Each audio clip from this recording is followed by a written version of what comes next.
About your high school career. I have participated in track and cross country, and at school I've been involved in FFA, FBLA, National Honor Society, and STAND, and also STUCO. So, Kylie, what's your favorite thing about cross country this year?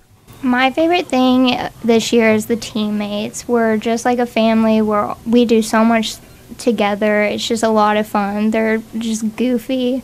We make practice so much fun. We take a lot of pictures. Taking pictures, that sounds like fun. At the cross country meet, you're out taking pictures, huh? We take a lot of pictures. We need to hire our own photographer. All right. Well, it's crazy. For yearbook? Yeah. They go in the yearbook? Good. Kylie, what's your future plans? Do you know?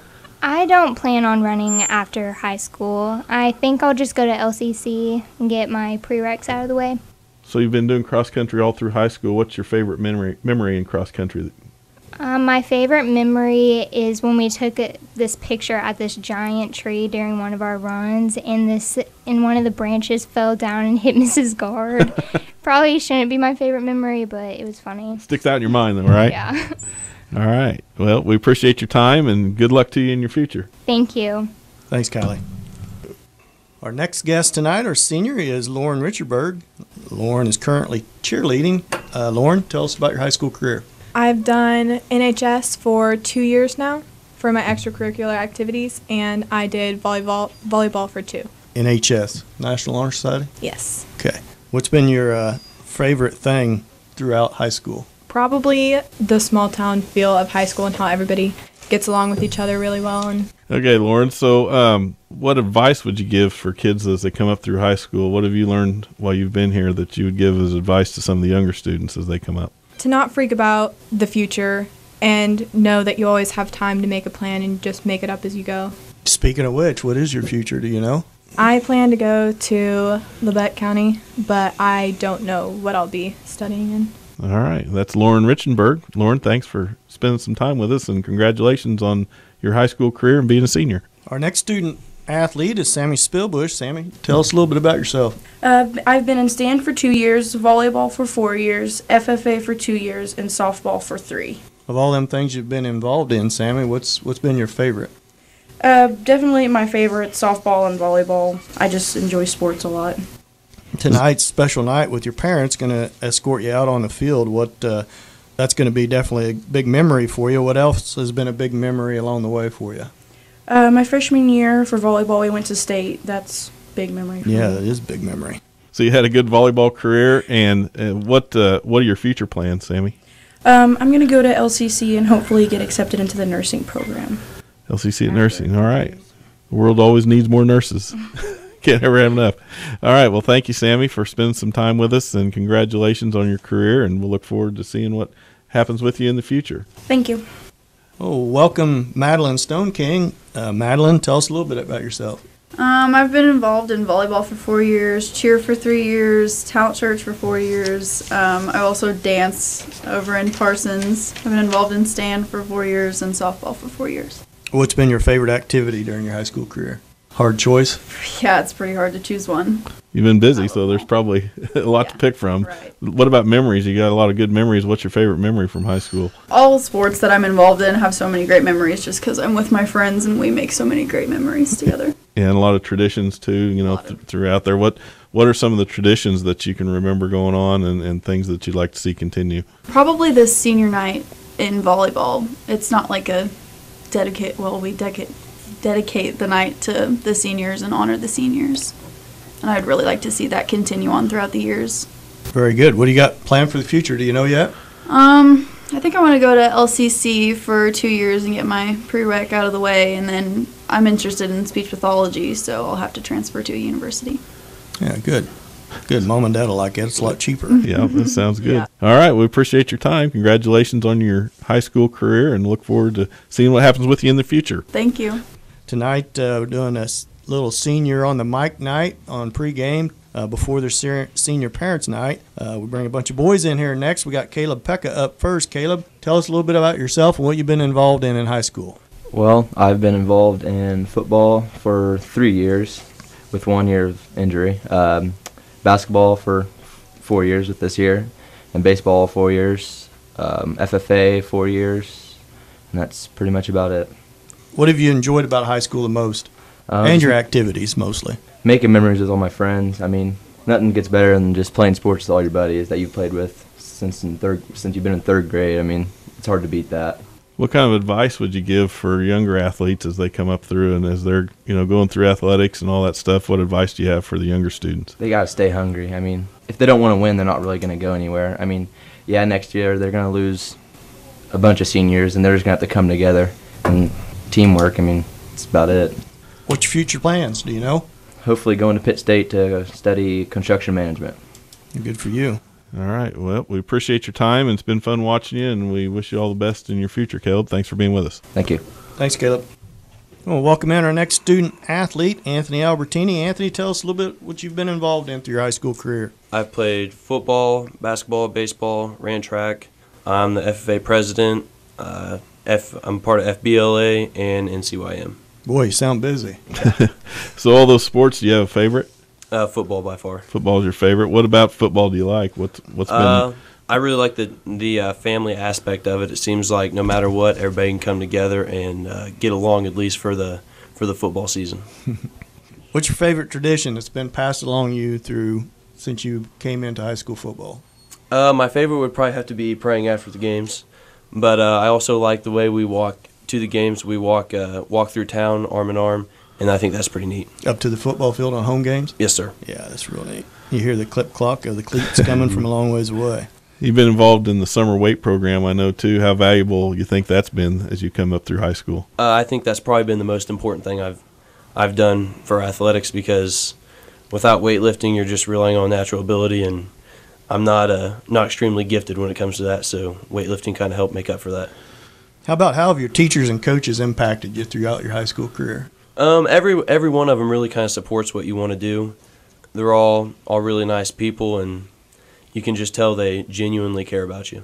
What do you got planned for the future? Hopefully, the ultimate goal is to play football at Pitt State, but if I don't, I'll probably end up going to Pitt for a couple years, and then after that, wherever the wind takes me. That's pretty good. Be pretty flexible, right? All right. Well, Anthony, we appreciate your time, and it's been fun watching you. Best of luck to you in the future as you get on past high school here, and be fun to watch you from here. Thank you, guys. Good luck, Anthony. Well, welcome in our next student athlete, Grant Hutcherson. Grant, tell us a little bit what you've been involved in throughout your high school career. Well, it's a small school, so you can pretty much get involved in anything you want. I've been in football, basketball, baseball, and CYM, FFA, FBLA, pretty much everything. I'm the class president. I mean, do you have a favorite memory from any of those? What's happened while you were in school that you really remember as a lot of fun, or one of your best times? Pretty much just being around everyone has been. There's memories all the time. I mean, what advice would you give to younger student athletes coming up? What's been important to you that's helped you along the way in your athletic career in particular? They need to just hit the weight room hard and don't forget about that, because I came in as a freshman at 5'10", 140 pounds, and now I'm the second biggest guy on our team. So the weight room's really paid off for you then, yeah, right? Definitely. Yeah. How do you balance between all the activities that you're all involved in your schoolwork? Is that hard to do when you're involved in so much? Not really. You just need to take time for each thing that you have to be involved in and set priorities before you do something. Very good. So what do we got to look forward to in the future for you? What are your future plans? I'm probably going to end up going to Pitt State and finding a major in something I haven't completely decided on. You got to leave your options open. Yeah. Okay. All right. Well, Grant, we appreciate your time and wish you the best of luck in the future. It's been fun watching you in school, and we wish you the best of luck. Thank you. Oh, welcome. Our next senior student athlete is Hunter Pullman. Hunter, tell us a little bit what you've been involved in. I played all the sports at our school, so it's football, basketball, baseball. I've also been in FFA and FBLA. Do you have a favorite out of any of those? Football. You definitely. Like football the best? How come? What do you like about it? What makes it your favorite? Family environment, I would say, is the best part. Develop pretty good relationships, I suppose, with your teammates and the coaches. Team. Yeah. What kind of traditions and things, that are going on that you liked about football or any of the other sports, things that you guys have done and have kind of been done for a long time? What do you remember about those? My favorite part would have to be walking up to the field before the games. Seems to be what everybody likes, walking to the field. That's kind of a special time, right? Has it helped you throughout the years coming up through the ranks from a freshman and now stepping into a big senior role on the field? How much has it helped you being able to watch upperclassmen with maybe positions that you played and things of that nature? Oh, it helps tremendously to be able to watch someone and study their mistakes so you can improve on what you're doing. What do you got planned for the future, Hunter? I'm going to go to Labette County and probably study to be a physical therapist assistant. All right. Something else after that. Good deal. Well, we appreciate you coming and talking with us, and good luck to you in the future. And it's been an enjoyable time watching you play your sports throughout high school, so best of luck to you. Thanks. Our next student athlete is Brendan Doherty. Brendan Doherty is a senior. What have you been involved in high school career, Brendan? Basketball, baseball, football, FFA, the Veterans Day program. What have you enjoyed most about all of them? They're fun, a lot of fun. High school's fun. Basketball's my favorite. Go ahead and tell us a little bit about the Veterans Day program you guys put on every year. So basically, we invite every veteran we can to the high school, and we perform in front of them. We perform songs. Kind of like an dances. old USO show? Yeah. Yeah. Yep. And then they get pinned. They get pinned from their family members or students from St. Paul. It's always fun to see you guys show your respects to all the veterans. Right? I know they all Yep. appreciate it too. Yeah, that's a good time. So, Brendan, what are some of the traditions that you've experienced while you were in high school playing different sports and stuff? You know, there's a lot of tradition. What are some of your favorite traditions over the years? My favorite tradition is definitely praying before the games. We all get in a big circle and pray before games, and that really brings out the family part of it. Right. Have you done the summer weights too and stuff like Yeah, that during the yeah. time? Do you think that's been helpful to you? Somewhat, yeah, it has. Yeah. I mean, I'm not very big, but I mean, from what I have put in the weight room, yeah, it's helped me out. Well, we noticed. We know that you last year set out the football season, and Yeah. this year came back in and started off kind of with a bang early on, and you've played a big part as a receiver. So has that been pretty enjoyable for you coming in here as a senior and being a leader? Yeah, I love it. Yeah, football is really fun. I feel like I should have played the last couple of years, but obviously I haven't. I didn't play, but yeah, football. I felt like I missed out on a bunch of good stuff last couple of years. But it's this been year, fun watching you. You've done a good job this year for sure. So keep up the good work here as we finish out the season. What's your future plans? I hope to pursue some sort of degree in agriculture, and then hopefully play college ball too, basketball. Good luck to you. Thank you. All right, Brendan. Thanks for the time. Yep. Our next senior athlete is Kobe Spillbush. Kobe, tell us a little bit of what you've been involved in your high school career. I played football, baseball. I'm in FFA, CYM through the church, and the Veterans Day program. Very good. What kind of things have you been involved with, or what's been some of your favorite memories throughout high school? Just being able to get out and have fun with the friends, go to competitions and play sports. You just get a good relationship with your friends and have a good time. A lot of the younger kids I know look up to you guys, especially since you're seniors. And do you have any advice you'd give to the, even the younger kids or, freshmen, underclassmen, things like that as they come up through athletics? And what advice would you give those guys? Just got to put in the work if you want to be good.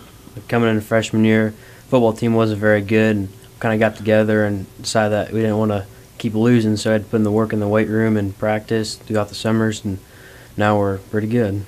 What do you got planned for the future, Kobe? I think about attending Pitt State and their construction management program. All right. Well, thanks for joining us, and good luck to you. Yep, Thank we you. appreciate it, Kobe. Thanks. Our next senior athlete is Dalton Turner. Dalton, tell us a little bit what you've been involved in. I've been involved FFA, basketball, baseball, and I've been filming for basketball and football. So you've been doing a lot of work up in the booth. I know we see you about every week, and you do a good job with filming, and you've put in a lot of hours, I know, and not only during the games, but after and before and during practice and stuff. So what are some of the more fun times you've had? Just going to the games with the team. It's a lot of fun. What about things that you plan on doing after school? Do you have any future plans? Going to the military. The military, that's a good deal. That's a real good deal. need more of those, so good to hear that. What's been your favorite activity during high school, extracurricular activity that you've been involved in? What do you enjoy most, Dalton? Just playing sports. All of them? Yeah. That's good. You got any advice to give to the younger kids? Practice hard, and you should do good in the future. All right. We appreciate your time, Dalton. It's been fun working with you, and we look forward to seeing what happens in the future. So good luck to you. Thanks. Thanks a lot, Dalton. Well, Mike, we've had a nice pregame show here with all the senior athletes. We got one more we're going to bring back in. Anthony has a thank you from all the seniors he would like to give. First off, most importantly, I'd like to thank Dan and Mike for being at every game, and they're certainly probably two of our biggest fans, because why else would you travel with the team and do stuff like that? But next, I'd like to thank the community for always getting behind us in the school and our parents and everything, because none of it would be possible without you guys. So thanks for listening and thanks for supporting us. It's real nice for the parents to get honored as with you guys on the field, isn't it, Anthony? Yes, sir. Yeah, it's a lot of fun, and we've enjoyed it ourselves. So look forward to the rest of the year, see what that brings. And all you guys and girls in the senior class have been a lot of fun to watch. So can't wait to see what the future holds, and hopefully things are going to work out the rest of this season and moving on to bigger and better things. So good luck to everybody. Good luck to all the seniors and all their senior sports and all their extracurricular activities as they go along through high school and finish up their senior year, the more important senior year, and move on to their next step. Yeah, we hope you enjoyed the special Senior Day edition of the pregame show here, St. Paul Indian Football. We'll be back and get started with our pregame show here in just a couple of minutes. But for that, Dan and Mike, the senior pregame show, you've been listening to St. Paul Indian Football on Hot 105. Farmers Bank is a full-service bank with small-town personal attention. They know you by name and are always glad to help you out. Offering 24-hour ATM and 3 banking locations in St. Paul, Walnut, and Hepler, Farmers Bank, member FDIC, is proud to help support the success that a small community can achieve with teamwork and determination. Richie's Drugstore in Erie has been serving the area since 1883 with a strong belief in providing customized care and doing more than just filling prescriptions. Pharmacist Morgan Bunton is now taking appointments for free consultations and sign-up assistance for Medicare Supplement Part D plans that fit your needs. Open enrollment begins October 15th and ends December 7th. Even if you're in a current plan, let Richie's help you determine if there's a better plan to cover your unique needs and prescriptions. Call, click, or stop by Richie's today. The Exchange State Bank is proud to be a member of the St. Paul community. The Exchange State Bank has served the area since 1914 and is committed to go the distance for you. A full-service bank, they offer savings, checking accounts, loan certificates of deposit, and more. They also offer competitive rates on loans and investments, all while giving you the kind of personal service you won't find at bigger institutions. Visit with Bob Conifer at Exchange State Bank in St. Paul, member FDIC, proud sponsor of the St. Paul Indians.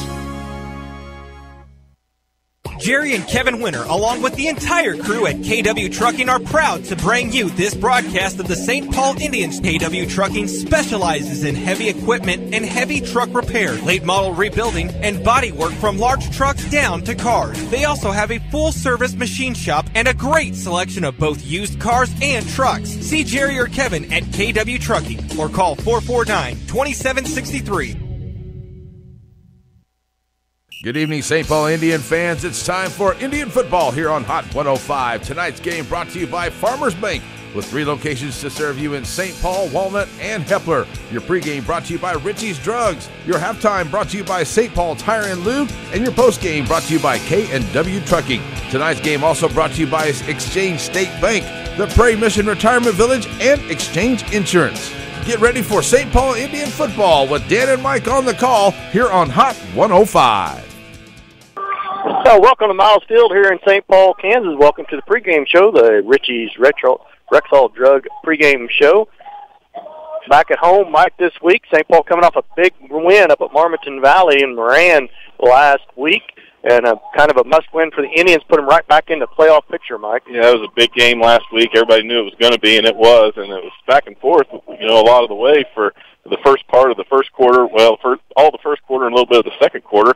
And once that was over with, it was all Indians. We'll talk about that, as long as some things to look forward to tonight as we go along here on the Richie pregame show. Yeah, we hope everybody joined early for the senior night here in St. Paul, where parents' senior night, where parents escort their seniors out on the field, and the coaches recognize them for all their accomplishments, all their hard work over the years. Mike and I had the luxury of getting to interview them last week in that pre-recorded show you just heard, and it was real impressive to have the seniors in there and hear what they had to say. Well, it was a lot of fun for them, but I think it was just as much fun for us to get a chance to visit with them all kind of one-on-one and spend a little time with them. We got to go eat lunch, and I appreciate that because one of the guys in here, and it wasn't me, bought lunch, and so thank you, Dan, for buying everybody's lunch. But had a good time besides lunch. Got to talk to the kids and learn a lot about what they're thinking, how their careers have been, and what we got to look forward to in the future from them. So I think they enjoyed it, and I know I did, and I'm sure you did too. Yeah, I really did. You grow up with these kids in a small town like you are, community, know them all the way through, and get to enjoy watching them from pee-wee football to all the activities they have, not just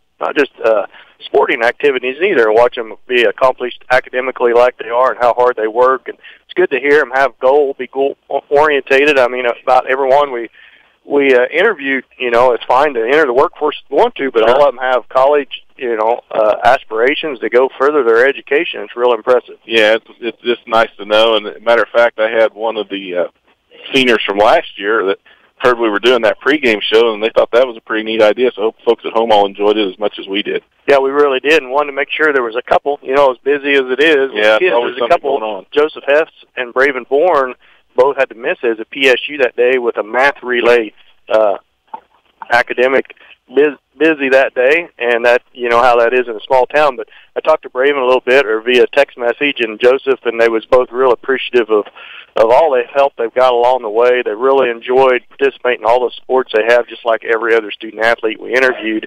And they all mentioned that Veterans Day program, Mike, which is really impressive to me, because you go to that Veterans Day program, and it's impressive to the veterans too, because they always have a huge crowd there. And make sure that's going to happen again this year. So invitations will go out if you're a veteran. Come to St. Paul, and I apologize for not knowing the date off the top of my head.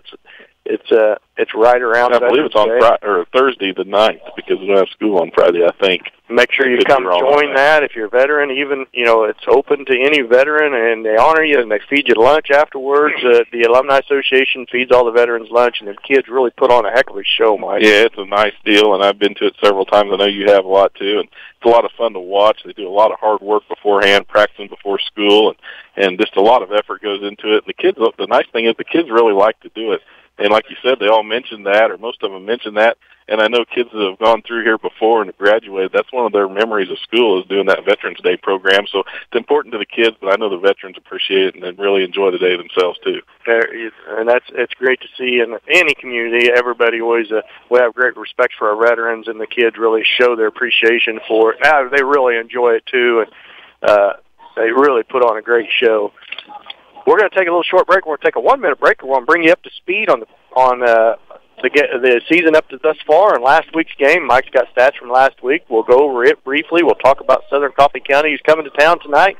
Just 2 games left in the regular season. We'll be back after this 1-minute timeout. You're listening to St. Paul Indian Football on Hot 105.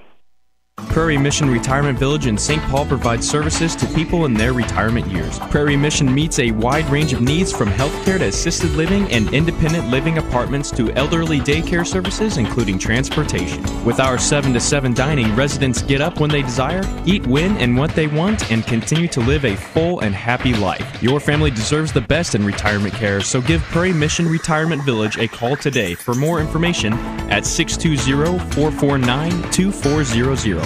Or visit them at 242 Carroll Street in St. Paul. Hi, I'm Kendall Gammon. You may know me as a Kansas City Chief, but I'm also a proud graduate of Pittsburgh State University. Pittsburgh State offers more than 200 degree programs, small class sizes, and tuition so affordable it earned Pittsburgh State a top 10 ranking on Washington Monthly's Collegiate Best Bang for Your Buck list. But don't take my word for it. Visit Pittsburgh State and see why there's nothing like being a gorilla. Learn more at pittstate.edu/BA-Gorilla. Let's get back to the game on your home for St. Paul Indian Sports. Hot 105. Well, welcome back to Miles Field here in St. Paul, where tonight St. Paul plays host in their last home game, senior night, to Southern Coffee County up in the Lyons County League. Well, just to finalize on the senior night, Mike, we want to recognize all the coaches that helped these kids along the way. Coach Watrick in football. Coach Watrick really does a good kid. I know the kids really think a lot of Coach Watrick. Mrs. Guard, the cross-country coach, as well as, everybody very appreciative of what all these teachers and coaches do for them. Mrs. Coombs is a cheerleading sponsor, and Mr. Haig is a volleyball coach. So I know how much time they give. It's not a whole lot of extra pay for that extra time they all give, Mike. Yeah, it takes a lot of extra time on the part of the coaches, and you're right. For the amount of time they put in, it sure doesn't seem like they get near enough back. But I know a lot of what they get back is not just the money, but they enjoy being with the kids too. Well, let's go right back into football. Let's talk about this week's game. And last week, we'll finish up on last week's game a little bit. St. Paul went up to Marmonton Valley in a big district game. St. Paul had a loss against West Elk to kind of hold them up a little bit. And we're going to do the national anthem. So we're going to go ahead and take another 1-minute timeout. We'll be back after this 1-minute timeout. Let's St. Paul Indian football on Hot 105. St. Paul Tire and Lube, locally owned and operated, offers the small town convenience you love without the big city prices. They offer free pickup and drop off in St. Paul, so you're not left stranded while your vehicle is in the shop. They offer tire repair and also offer oil change and new tires. When you find yourself in need of new tires or an oil change and need to keep going, visit with St. Paul Tire and Lube, 620-449-2323. St. Paul Tire and Lube, proud supporters of the St. Paul Indians. Exchange Insurance Agency is a proud supporter of the St. Paul Indians. Give us a call, visit our website, or stop in to let us do the comparison shopping for you and get a free no-obligation quote. Offering all types of insurance, including auto, motorcycle, home, farm, crop, watercraft, life, and health, Medicare supplements, and all lines of commercial or business insurance. Serving the 4-state area since 1964, Exchange Insurance in St. Paul is here to provide you with what you need, want, and should expect from your insurance agency. Farmers Bank is a full-service bank with small-town personal attention. They know you by name and are always glad to help you out. Offering 24-hour ATM and 3 banking locations in St. Paul, Walnut, and Hepler, Farmers Bank, member FDIC, is proud to help support the success that a small community can achieve with teamwork and determination. Richie's Drugstore in Erie has been serving the area since 1883 with a strong belief in providing customized care and doing more than just filling prescriptions. Pharmacist Morgan Bunton is now taking appointments for free consultations and sign-up assistance for Medicare Supplement Part D plans that fit your needs. Open enrollment begins October 15th and ends December 7th. Even if you're in a current plan, let Richie's help you determine if there's a better plan to cover your unique needs and prescriptions. Call, click, or stop by Richie's today. Let's get back to the game on your home for St. Paul Indian Sports. Hot 105. Hello, welcome back to Miles Field. Dan Vitt alongside Mike McCracken. Glad to bring you tonight's district game, the 4th district game. St. Paul comes in 2-1 in district play with wins over Madison and last week Marmonton Valley. Their only hiccup was on October the 6th against West Elk at home on the sloppy field where the Indians lost 36-22 in a hard-fought game. But St. Paul last week traveling up to Marmonton Valley put themselves right back into the playoff picture as with a must-win in Marmonton Valley, Mike. Yeah, and it was a good game. St. Paul, like I started to say at the top of the show a little bit, was pretty flat there early in the game, but coming middle of the second quarter, they really turned it on. Marmonton Valley, rather, kept it close and actually was in front of St. Paul 26-24 in the middle of the second quarter, but after that, it was all St. Paul. They scored 52 unanswered points. From that point on, we're able to get out of there by the point rule.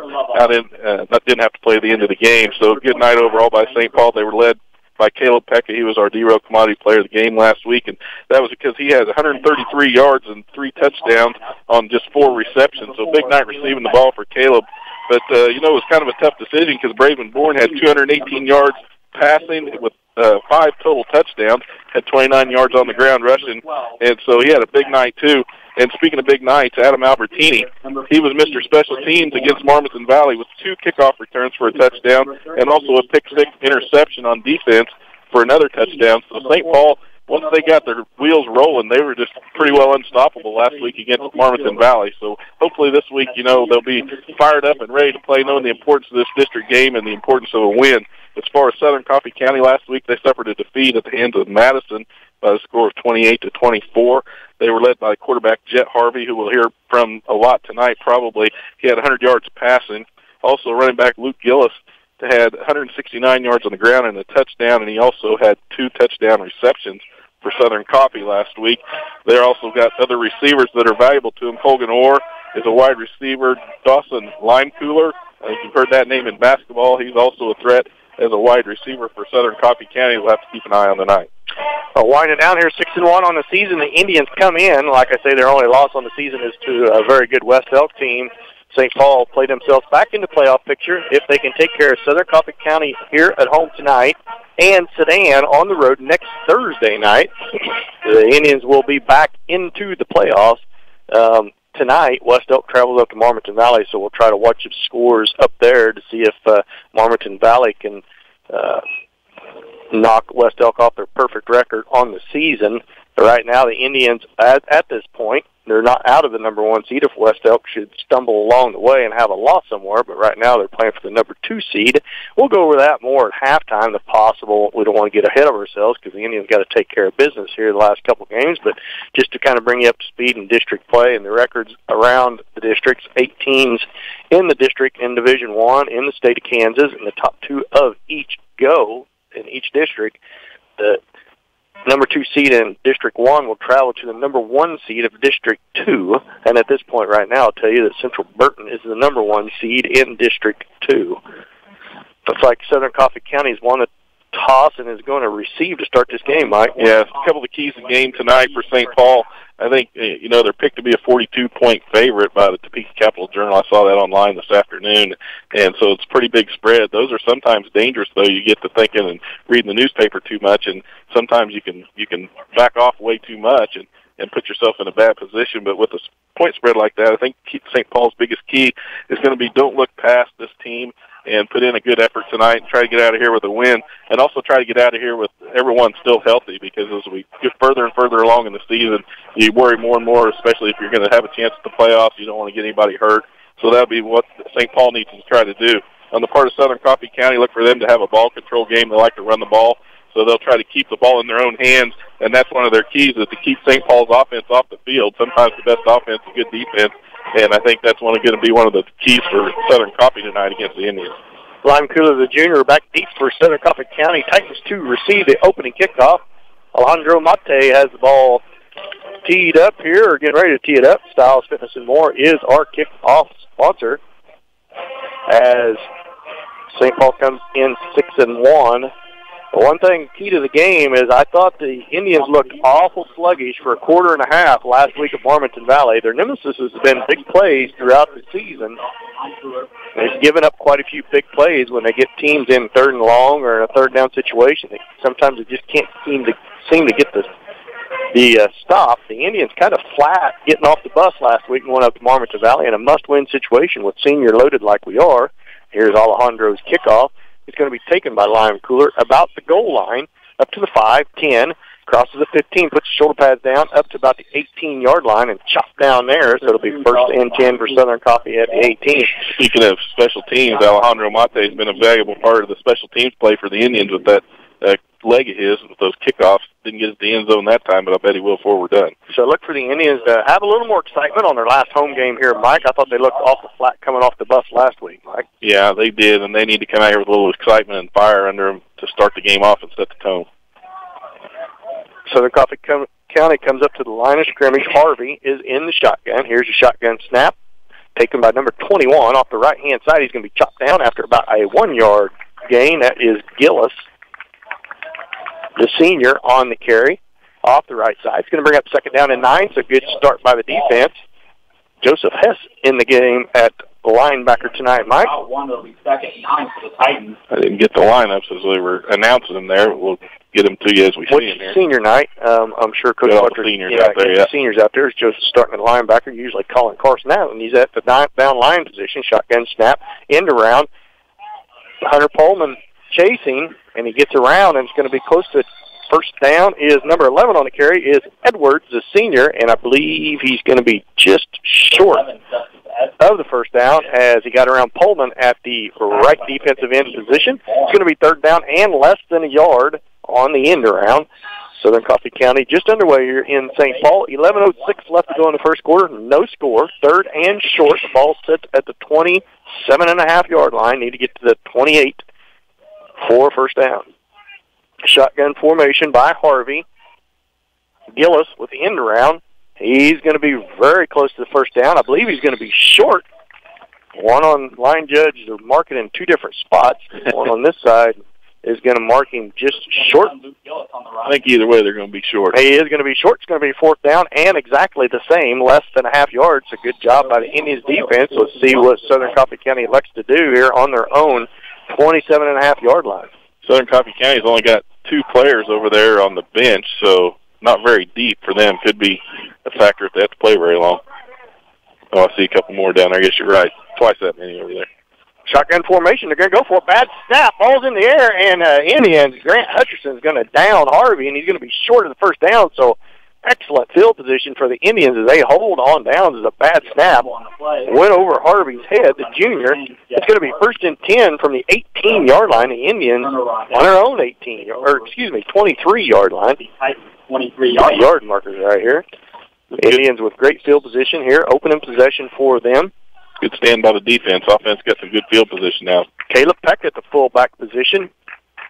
Adam Albertini at tailback. Hand off to Albertini, right side, looking for some run room. Breaks a tackle. Now, scores. Nope, going to be jerked down by the shirt as he's ripped backwards after about a 9-yard gain. 11, Adam Albertini on the carry. Boy,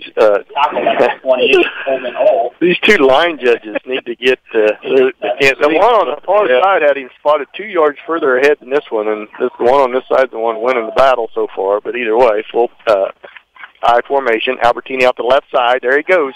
5 touchdown Indians. 2 runs by Adam Albertini, so he's amassed 23 yards and a touchdown to start this ball game as the Indians lead 6-0. Yep, that's what they need to do. Start out fast and furious here and put some points on the board early. Bourne comes in from the sideline from Coach Watrick with the play. Extra point pending. Kenny Haney in at left tight end. Caleb Peck at the fullback position. Adam Albertini at tailback. Here's the option to the right side. Gives it to Albertini. Looking for, and he's not going to make it to the goal line. No blocking out there for Albertini on the option to the right side. So the Indians will lead 6-0 with 9:36 left to go in the first. So a pretty good start for the Indians. Yeah, good start for the Indians. They only missed 2 extra points last week against Marmaton Valley. Start off here a little bad on their extra points. They need to clean that up. It's important. Talk about it all the time, and you can't stress it enough how valuable those extra points are. As we wind down around the area, district play big underway. I was listening to a coach's show this afternoon, all the coaches in the area, the last couple games, everybody trying to get into playoff contention, Mike. Kind of exciting football time of year for everybody. Yeah, it's a lot of fun for everybody, and it's starting to get exciting, and you're really starting to get a feel for, what teams to watch and what teams are going to try and have a deep push into the playoffs. And so this is really the fun time of the year for watching high school football. Fall weather, beautiful night here in St. Paul. Flag dangling straight down, no wind. It was windy earlier. I was afraid I was going to have a blowing wind. Yeah, it was blowing all day long, but the wind's really died down. It's really a really nice night. I think it's about 75 degrees today for a high, getting close to 80 today. Now it's probably down to 70 degrees. Alejandro Mate, see if he can get this into the end zone. Lime Cooler back deep for the Titans. This is a better kick. It's going to carry about the 4-yard line and bounce into the end zone. So Alejandro not quite getting his foot into it tonight, Mike. That was a touchback. So Southern Coffee County on their second position will start 1st and 10 from their own 15. Their own 15-yard line. Defense need to keep the pressure on now. They can control this ball game if they can keep the South Coffee County Titans on a 3-and-out like they did the last time. It'd be a long night for Southern Coffee at that rate. Styles Fitness and More is our kickoff sponsor. 1st and 10. Now 2 receivers split wide to the right. Shotgun formation. Harvey all by himself. Back to pass. Looking to the right. He's going to throw it deep and has a man out there, but it's too high and incomplete. Pekka on the coverage. Number 28 was Ole going out for the pass. So it's going to bring up 2nd down and 10 from their own 15-yard line. Doesn't have heights and weights on our program for Southern Coffee County, but Ole's a pretty good-sized kid out there. Looks to be probably 6 foot, 6'1", maybe. Lime Cooler, good size too, Mike. And I remember them from the basketball court last year. Back into shotgun formation. A little end around to Harvey. He's going to cut back to the middle. I believe that was Gillis on the carry, and he's going to gain about 4 on the little end around from the tight end position. Harvey was in the shotgun by himself. Going to bring down third down and call it 6. A little different offensive look than what we're used to seeing from some of these other 8-man teams we've played. Southern Coffee County, pretty much a running team, and it looks like it in their formations. They're pretty tight in there, not really spreading a lot of people out wide. The Indians showing that too, Mike. They got 2 down linemen. Yeah. Colin Carlson's playing a defensive end. Everybody packed into the middle shotgun formation for Southern Coffee. Another end around to Gillis. Gillis looking for some room, cuts back to the middle. Now going to be chased down by Pullman and Carlson, and it's going to bring up 4th down and call it 2. Southern Coffee County definitely a running team, and that must showed on film because Coach Watrick dialing up the defense for the run game. Everybody within 2 or 3 yards of the line of scrimmage. Adam Albertini drops back to see if they're going to punt, and Lime Cooler is in punt formation for Southern Coffee County. 4th and 2, 8:23 left in the first. Indians lead by 6. Good punt by Lime Cooler, taken by Albertini. Picks it up off the floor. Grass, not the floor. Albertini, 25, 35, 40. Cross midfield, one man to beat. He's going to be knocked down by Lime Cooler at the third Flag yard down line. over there on the other side. Number 11, Adam. And there is a flag about the 28-yard line. I was watching downfield where Albertini picked the ball up off the grass. It was kind of this good long punt, but Albertini took it about his ankles and sat there on the grass for a minute. When he picked it up, there was almost a blocking it back down there. I seen the ref down there by Albertini start to reach for a flag and then left it in.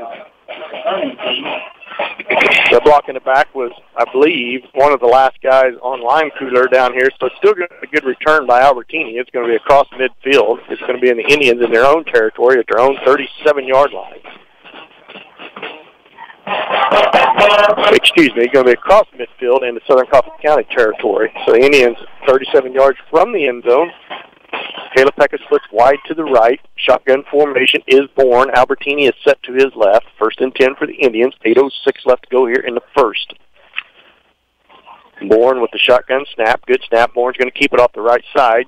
Cuts back to the left. He's got some running room. 30, 25, and he's going to be pulled down about the 22-yard line. So a nice 14-yard gain for Bourne as he reversed direction to the left side. That was a quarterback keep play all the way. It looked to me like Bourne took the snap and tried to get behind some blockers and had to make his own hole a little bit once he got into the second level of the defenders.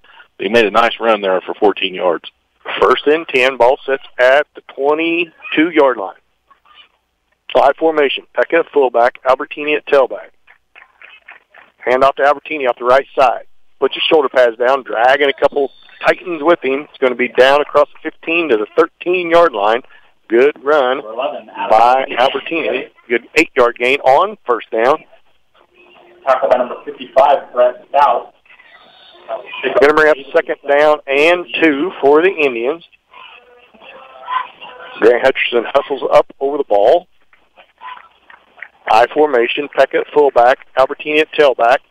Albertini again, same play, off the right side. Got some running room, 5 touchdown. Adam Albertini Number 11, Adam Albertini. on a 13-yard touchdown run, giving 14 yards on the touchdown run. Albertini 2 for 2 on touchdown run. Yeah, had a 12-yard run the first drive and a 14 on this one. Doherty and Carlson comes into the game for the extra point. Haney and Pullman come out as Bourne goes back in with play. 12-0. Indians lead. 7:07 left to go in the first. Pending the extra point, Indians unsuccessful on the first PAT.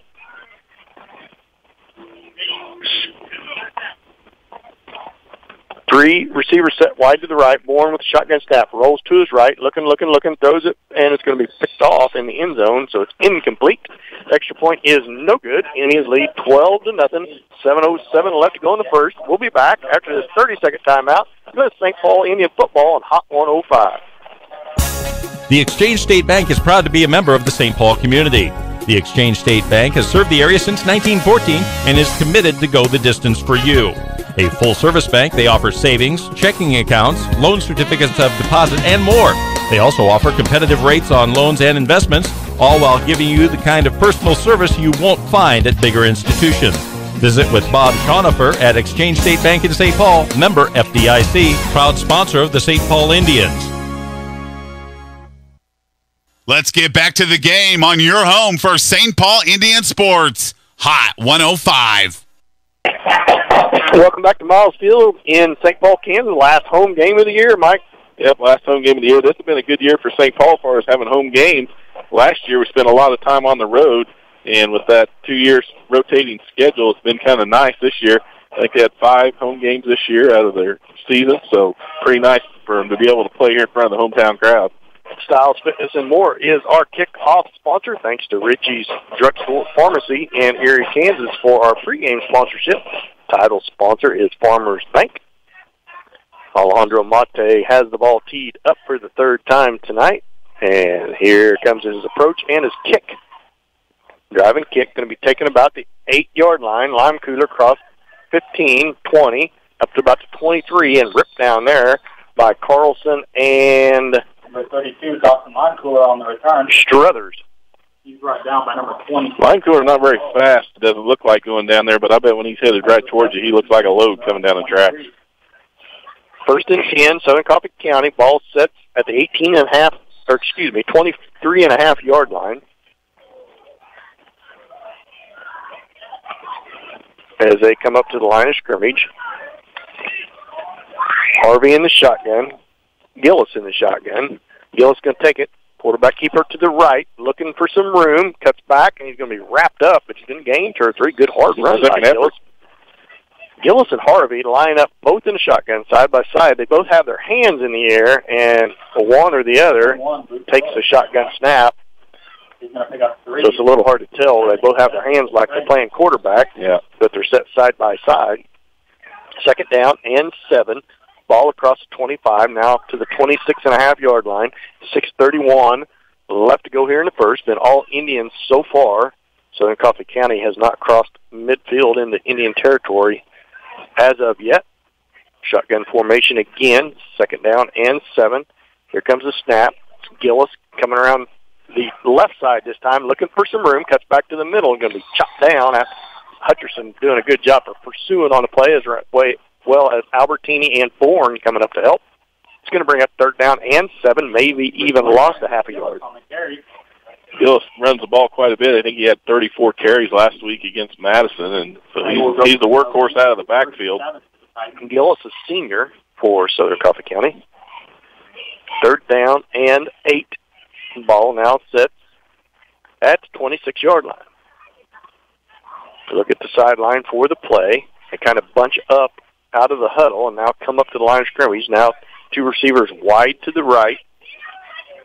Harvey in the shotgun. Here's the snap. Back to pass. Looking to his right. He's going to throw it out there. As his man. Oh, Pekka knocks it up in the air. Lime Cooler almost reeled that in.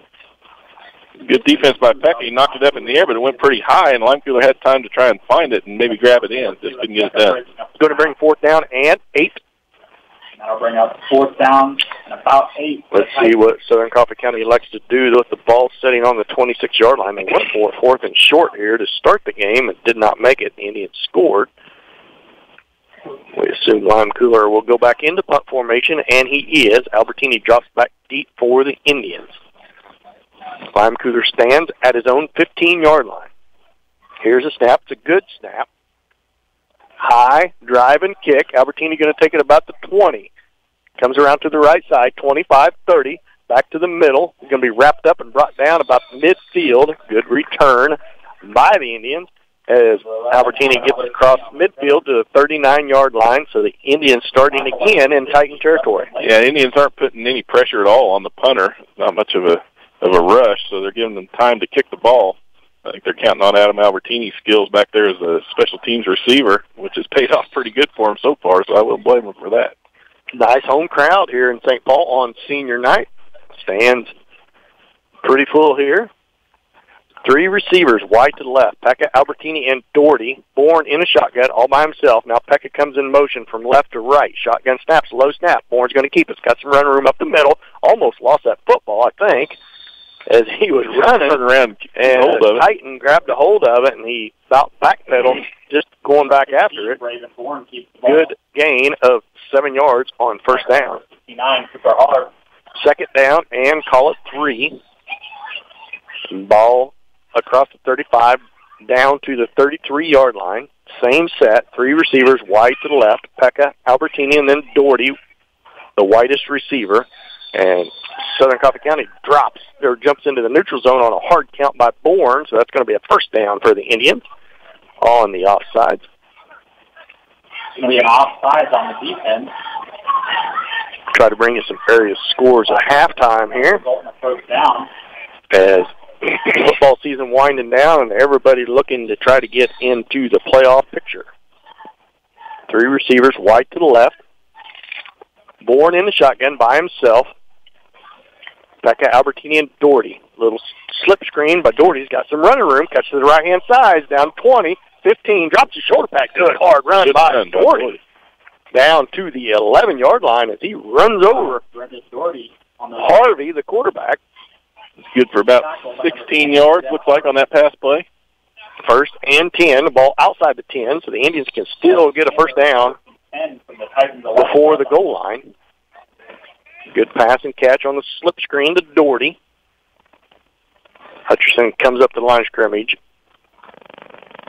Spillbush at guard, Albertini at guard, Carlson and Pekka at tight ends. Shotgun formation is Bourne. He's going to throw it up for Doherty up in the back of the end zone. Did he get it in? Touchdown. Good. Sure, but that was a heck of a pass and catch because that went clear to the far corner. Of course, in high school, you only have 1 foot in. Doherty went up and got it. Nice catch by him. So an 11-yard touchdown pass. Brendan Doherty Braven Bourne to Brendan Doherty, as Keaton Kennedy comes into the game. So the score is now 18-0, 3:55 left to go in the first. All Indians so far tonight, Mike. Yeah, that was a pretty play. It looked just like the big people look in the NFL because it was just kind of a fade to the corner of the end zone, and it was well executed. Shotgun formation on the extra point. Nope, he's going to come up under center. Carlson and Kennedy. Hand off to Kennedy, right side. Put the shoulder pad down. Now there's a flag on the play. It's going to be holding against the Indians. Going to back them up, so the extra point going to have to try again here, as I believe that's going to be holding on the Indians. Holding against the Indians, going to back them up 10 yards, so this is going to turn into a 13-yard PAT. 3:55 left to go in the first, 18-0, Indians lead. Yeah, you can shake that penalty off if they can get this in for this extra point. Ball now set to the 13-yard line. I'm surprised at some point in time, Mike, we haven't seen an extra point kicked by Monte. Well, the season's not over. We may see that at some point. Shotgun formation. Wide receiver to the right is Doherty. Bourne in the shotgun. Takes the handoff to Kennedy. Throws it to Doherty. Doherty at the 7. Looking for some room. Cuts back to middle field. Extra point's good. Good move by Doherty. Going to get into the extra point. There's something laying down there in the end zone. Look like a flag, but I guess it's not. Or is it? No. What is that right over there, Mike? I guess it's not a flag. It's not a flag. Extra point is good. 20-0. Indians lead. 3:55 left to go in the first. All Indians so far tonight. Yeah, good job by the Indian offense that time. Nice little drive. Started out about midfield. Had the nice pass play. That was Doherty and Bourne on the extra point and the touchdown pass. So nice to see them hooking up again. Styles Fitness and More will be our kickoff sponsor as Alejandro Mate will tee the ball up for the 4th time tonight. Want to wish everybody luck tomorrow. Volleyball sub-state at Chitopa, I believe, tomorrow, right, Mike? That's right. Sub-state at Chitopa tomorrow, and the Indian volleyball team has had their ups and downs this season, and they've looked pretty good at times, and they look to go into that sub-state where it's kind of a whole new game in the volleyball world. Anybody has a chance to get out of there, and so all they got to do is have a big showing tomorrow, and it's a possibility that they'll have a chance to move on at the state in volleyball. Do you know game time, Mike? I think it's 2 o'clock. 2 o'clock, we think, at Chitopa. So we'll see what the Indians girls can get going there. Wish them all the luck in the world. Try to advance to state. Alejandro Mate has the ball teed up. Here's the kick. High driving kick. Got a little more of it this time. Going to be taken right at the goal line. Boy, he almost had a foot in the end zone, but they let him go across the 15 to the 20. He's got some running room. Nice return across the 20 to the 21-yard line. I thought that was Gillis. Dale Hall, 25. Dale Hall on the return. It's a nice return by him. First and 10, Southern Coffee County. Ball sits to 28-yard line, 3:47 left to go in the first. Southern Coffee's really going to have to start moving the ball down the field. Like you said, they haven't been able to get out of their own territory. They haven't been across midfield yet in this game. Gate Center leads Pleasanton 8-6. First down running play is across. Nice run up to about the 35-yard line is Gillis. Had him stopped about 2-yard gain. He kept driving his feet, ended up getting 7. Going to be second down and 3 as the ball now sits at the 35-yard line. Yeah, the hard run by Gillis. He got first contact, but they didn't wrap up, couldn't bring him down. Nice second effort. Gillis in the shotgun by himself. Takes it around the right-hand side. Hutcherson has him this time. Going to be knocked for a loss. Good job by Grant Hutcherson fighting off that block. He's going to lose a couple on the play. It's going to bring up third down and call it 5.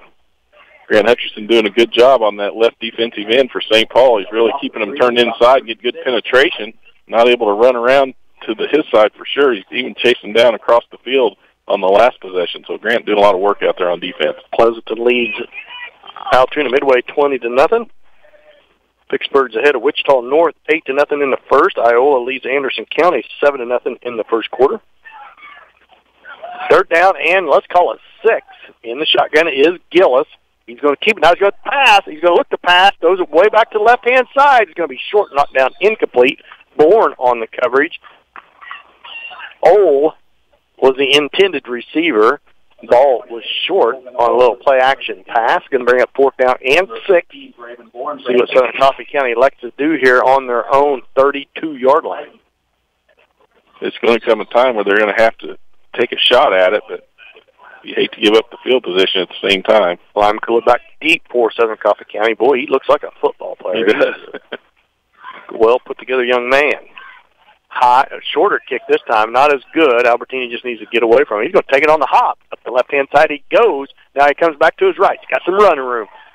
35, 40, back to the left he goes. One man to beat, and there he goes. Touchdown. There's a flag back. Yeah, there's a flag. I don't know. Across midfield at the 38-yard line in the middle of the football field. Albert negates a good run by Albertini as he started on the left-hand side, took it on the bounce, came to the right, started up the left, came to the right, zigzagged his way clear across the left-hand side of the field. That's too bad. Albertini's got good vision, doesn't he, Mike? Yeah, he's got really good vision, and he's so quick, and I know it's a hard thing sometimes not to hang on a little bit or not sure if you're in the back or not, and so, you can't really fault most of the time. But when you got a back like Adam Albertini running the ball, you can take a few less chances of trying to get that guy just in case it's a block in the back or they see something on a hold. Block in the back negates the touchdown or punt return by Albertini. It's going to give the Indians a worse field position. They're going to start in their own territory at their own 31-yard line. So still good field position, but it's the first time anything has happened on the west side of the field. Doherty splits wide to the left. Bourne comes in the shotgun. Albertini single back set to his right. Bourne's going to keep it around the right side. Shovel pass to Pekka. Cuts back to the middle field. One man to beat. Got a jersey full. I think it's Ole, and he's going to be ripped down across the 30 down to the 28. Nice play, looking play there as Ole is now down on his hands and knees on St. Paul's side. That was a good run by Caleb Pekka for about 21 yards on that carry. I seen him run that in pregame. It was a nice-looking play. Bourne faked quarterback keeper to the right and then shovel passed back to Pekka, coming from the left tight end position across the right-hand side. That's a pretty good shovel pass with your left hand. Yeah, it is. That's a tough play to make. First and 10 for the Indians. Ball now in Titan territory at the 29-yard line. Carlson comes in at fullback. Albertini at tailback. Bourne up under center. Back to pass.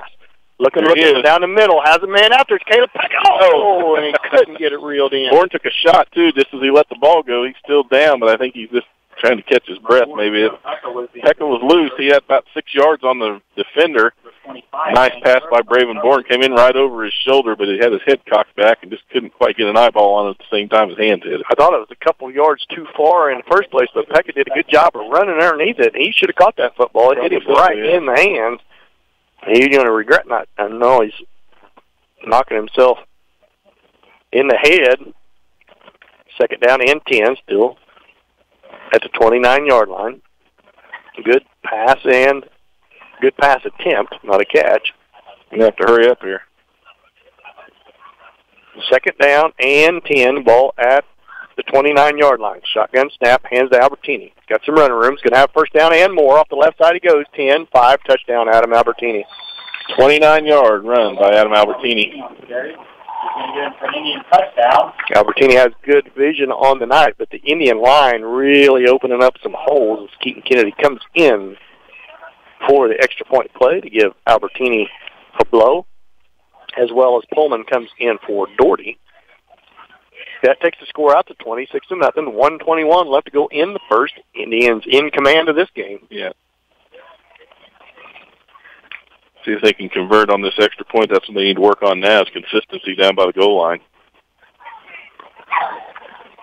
Extra point pending, Borden up in center, split back formation, handoff to Kennedy. Running hard, back into the end zone he goes. Extra point is good. Nobody even close to him. We're going to go stay here. Erie leads Northeast, Mike, 14-0 as they try to stay in playoff condition. 28-0 here. St. Paul leads the Titans. Lafayette County 6, Chanute 0 in the first quarter. Phil Kinley leads Indy 16-0. And, of course, St. Paul leads 28-0 here. Pleasanton still 20-0 over Altoona Midway in the first quarter. It'll be interesting to see if we can get an update what's going on up north in Moran with that West Elk and Marmaton Valley game. We'll keep an eye on that if we can. Frontenac leads Columbus early in the first quarter. As we are in playoff time of the season, you know it's starting to wind up football when junior high basketball starts last week, Mike. Yeah, it won't be long, and matter of fact, it has. They've already started practicing, I think, in junior high. That's right around the corner, so St. Paul boys hoping they'll get delayed a little bit, I'm sure, in their basketball and practice. the volleyball girls, too. Yeah, the volleyball girls. But I know the Indian varsity boys just soon keep playing football for a while.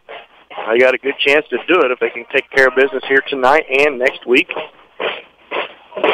That's it in. Alejandro Mate, Styles Fitness and More, kickoff, has the ball teed up. Alejandro must be a little puny tonight, Mike. He only kicked one into the end zone, and it bounced about the 4-yard line. Yeah. Here's Alejandro's kick. High kick. Uh-oh, this one's going to be returnable. He's going to be taken high, driving kick at the 2-yard line. Going to be taken by Hall's going to be wrapped up about the 11-yard line. It's a good kickoff coverage, as I think Haney was down there first. Keaton Kennedy, Kobe Spielbush, Easton Dent, as the Indian defense trots back on the field. And Nicholas Stone King hustles after the T, and he drops it on the way back. Number 25, Lane. Southern Coffee starting at their own 11-yard line this time, so special teams kickoff team doing a good job keeping them pinned way back and just not giving them any air to breathe, any room to move out there anywhere near midfield. 1:13 left to go in the first, 28-0. Indians lead. Southern Coffee County. Harvey in the shotgun by himself. 2 receivers wide to the right.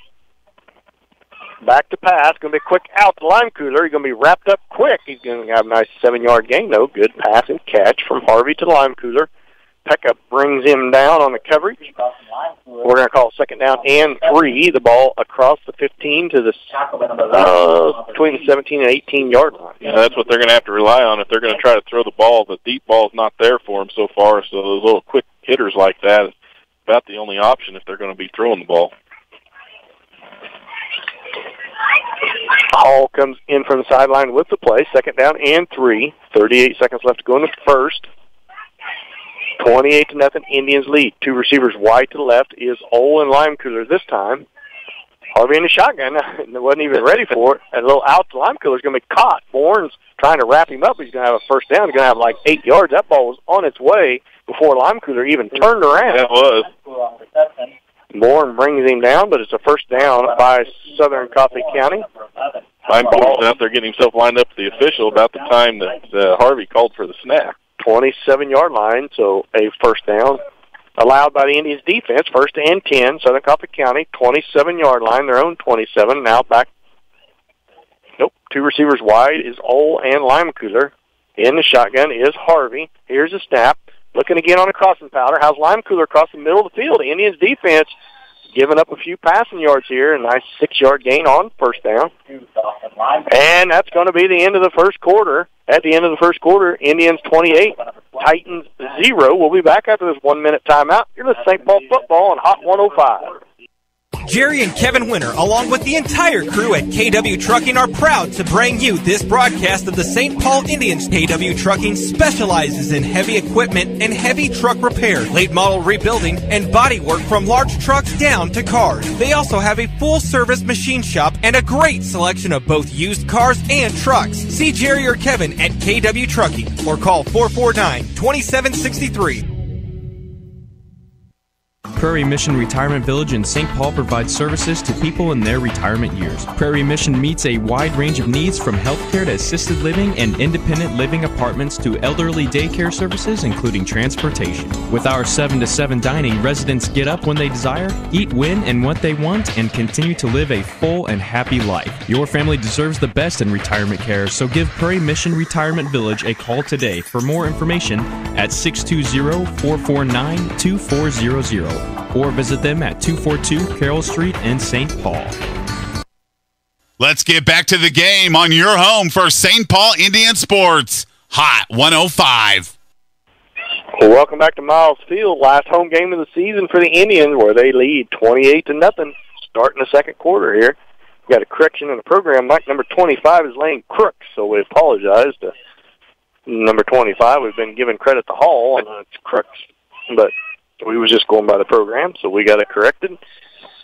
Second down and 3, Southern Coffee County. Ball sets at the 34-yard line. 2 receivers wide to the right. Harvey in the shotgun. This time it's going to be a screen off the left-hand side. Looking for some runners. Gillis. He's going to be wrapped up. He's going to be real close to a first down. And I believe he's going to have a first down. This time they split 2 wide to the right and went to the left. Number 21, Luke Gillis on the reception.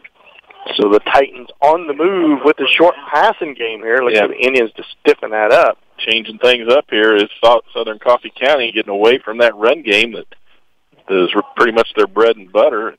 St. Paul had everybody they had right up there in the middle of the field, just nowhere to run, so they're going to try something different. So far it's working for them a little bit. First and 10 for Southern Coffee County. Ball sits at 38. 2 receivers wide to the right. Harvey in the shotgun, back to pass.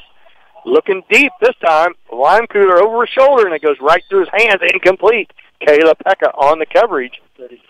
Lime Cooler had a shot at it. Lime Cooler's got about 6 inches on Kayla Pekka, height-wise. At least. And probably 40 or 50 pounds. About a football helmet size. Yeah, that's a lot to cover there. Lime Cooler, what do you suppose he is? Yeah, I bet he's 6'2", 230, something like that. Yeah, I'd say so. 11:30 in the second, just underway in the second quarter. Indians lead 28-0. Second down and 10. 2 receivers wide to the right for the Titans. Back to pass. Harvey got pressure by Hutcherson this time. Hutcherson misses him. Flag. But Carlson's not going to miss him. And there's a flag in the secondary. Way back here across the 30 to 28-yard line. That's about got to be on the Indians, I would guess. Boy, as the quarterback's scrambling, that's a little odd to see a flag back that deep, although he was still behind the line of scrimmage, and it's going to be holding against the Indians. Must have grabbed on somebody out on a pass route, be my guess, with the flag being thrown by the back judge way back there in the secondary. Holding on the Indians is going to... The good news is they lost about 7 yards. If that's going to negate that, it should be from the line of scrimmage. That's what I was going to say. It's going to be a 10-yard penalty from the 38. It's going to take the Titans across midfield down to about the 30. Nope, it's a 5-yard penalty. 5-yard penalty. It's going to be second down still. It's not an automatic first down. Official threw me off. Looked like he was starting to mark him off from way back there. I didn't know what he was doing. So negates a good sack by Carlson or by the Indians. Second down and 5. Ball sits at the 38-yard line. Here they go again. 2 receivers wide to the right. They've ran this set quite a bit. Gillis is the left tight end. Harvey's a shotgun. Back to pass. Harvey across the middle is going to be knocked down by Pekka. It was behind the Lime Cooler. It's going to bring up third down and call it 5. Number 32, Dawson Lime Cooler. You've got Lime Cooler, who we're guessing is about 6'2" and over 200 pounds. And you've got Oles out there, who's at least 6 foot, 6'1", and close to 200 pounds. And Caleb Pekka and Adam Albertini are trying to cover him. So it's an interesting matchup to watch, but they're doing a good job. That's where the quickness is really coming into play, I think, on the part of Albertini and Pekka. 3rd down and 5 for the Titans. 2 receivers wide to the left. Now Gillis set at the left tight end position. Here's a snap. Adam Albertini on the blitz. Lime Cooler's going to be having a catch, and he's going to be stood up, but he's going to be short of the first down. A host of Indians come piling up. It's going to be 4th down and short. Good job by the Indians, negating him from getting a first down because he was open. 4th and call it 1. See what Southern Coffee County does here is Lime Cooler goes out of the game without his helmet on. I think his helmet might have come off, so he's got to go out for a play. It's going to be a timeout, Southern Coffee County. So with that timeout, we'll take a timeout, a 30-second timeout. Indians lead 28-0. We'll be back after this 30-second timeout. Let's St. Paul Indian football on Hot 105. Hi, I'm Kendall Gammon. You may know me as a Kansas City Chief, but I'm also a proud graduate of Pittsburgh State University. Pittsburgh State offers more than 200 degree programs, small class sizes, and tuition so affordable it earned Pittsburgh State a top 10 ranking on Washington Monthly's Collegiate Best Bang for Your Buck list. But don't take my word for it. Visit Pittsburgh State and see why there's nothing like being a gorilla. Learn more at pittstate.edu/BA-gorilla. Let's get back to the game on your home for St. Paul Indian Sports. Hot 105. So, welcome back to Miles Field in St. Paul. Dan Vitt alongside Mike McCracken. The Indians in control, 28-0, but the Titans putting together a good drive here. They're going to have a 4th and less than a yard. The ball sets about the 32.5-yard line. We'll call it the 33, and they need to get down to the 32 for a first down. There's 10:49 left to go in the first half. Pretty good half put together so far by the Indians, Mike. Yeah, good job by the Indians. This is the best drive of the game for sure for Southern Coffee County. That was one of the things I mentioned in the pregame show was one of their keys was going to be trying to control that ball, keep St. Paul's offense off the field, and up till now it hasn't worked very well, but they're putting a little bit of something together here for a drive and at least keeping the ball on their side and not letting St. Paul have a chance to score on offense. Right up the line of scrimmage they come. Here they come. Quarterback sneak by Harvey. He's going to drive for the first down, and he's going to have it. It's going to be, now they're marking short. No, I guess not. They come in from each side, and they're 2 yards behind the. Oh, there's a flag on the play. That's why.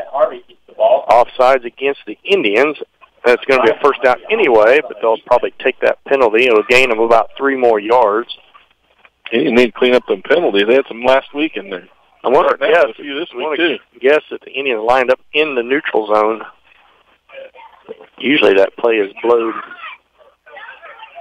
I guess he didn't jump in the neutral zone. He must have just lined up in the neutral zone, so it's going to be a 5-yard penalty from the spot. It's going to be an automatic first down not automatic, it's going to be a first down for Southern Coffees. 1st and 10, ball now across the 30 to 28. Indian defense need to stiffen up. See if they go back to their spread, and they do. Lime Cooler, Old, both split out wide to the right. And now another timeout by Southern Coffee County. Indians lead 28-0. We'll be back after this 30-second timeout. Let's St. Paul Indian football on Hot 105. St. Paul Tire and Lube, locally owned and operated, offers the small town convenience you love without the big city prices. They offer free pickup and drop off in St. Paul, so you're not left stranded while your vehicle is in the shop. They offer tire repair and also offer oil change and new tires. When you find yourself in need of new tires or an oil change and need to keep going, visit with St. Paul Tire and Lube, 620-449-2323. St. Paul Tire and Lube, proud supporters of the St. Paul Indians. Let's get back to the game on your home for St. Paul Indian Sports. Hot 105. Welcome back to Miles Field in St. Paul, where the Indians lead 28-0, 10:44 left to go in the second. But the Titans putting together a good drive down to the Indians' 28-yard line. Yeah, putting together a decent drive with these short passes, and they tried to throw some longer ones earlier in the ball game. Didn't work out for them, but so far these short passes have been fairly effective with gaining anywhere from 4 to 7 yards, and that's enough to get you some first downs and keep the ball. Lime Cooler, Old split wide to the right. Gillis with the left tight end. Harvey in the shotgun. Here's the snap. Good snap. Going to the right. Olds has it. Good catch, and he's going to make it into the end zone as Albertini tries to knock it down and misses the tackle. Touchdown, Titans. Sometimes it's better to just make the tackle. That's the way it goes. Albertini went to try to knock the pass down. It was right over his shoulder, and Albertini just kind of fell to the ground. Olds expecting to get tackled. Wasn't even hardly running full speed. He kind of stopped. Kind of trotted into the end zone. So touchdown, Titans gets him on the board. Score is 28-6. Pending extra point.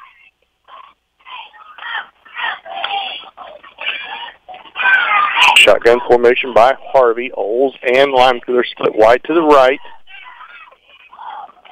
Here comes a shotgun snap.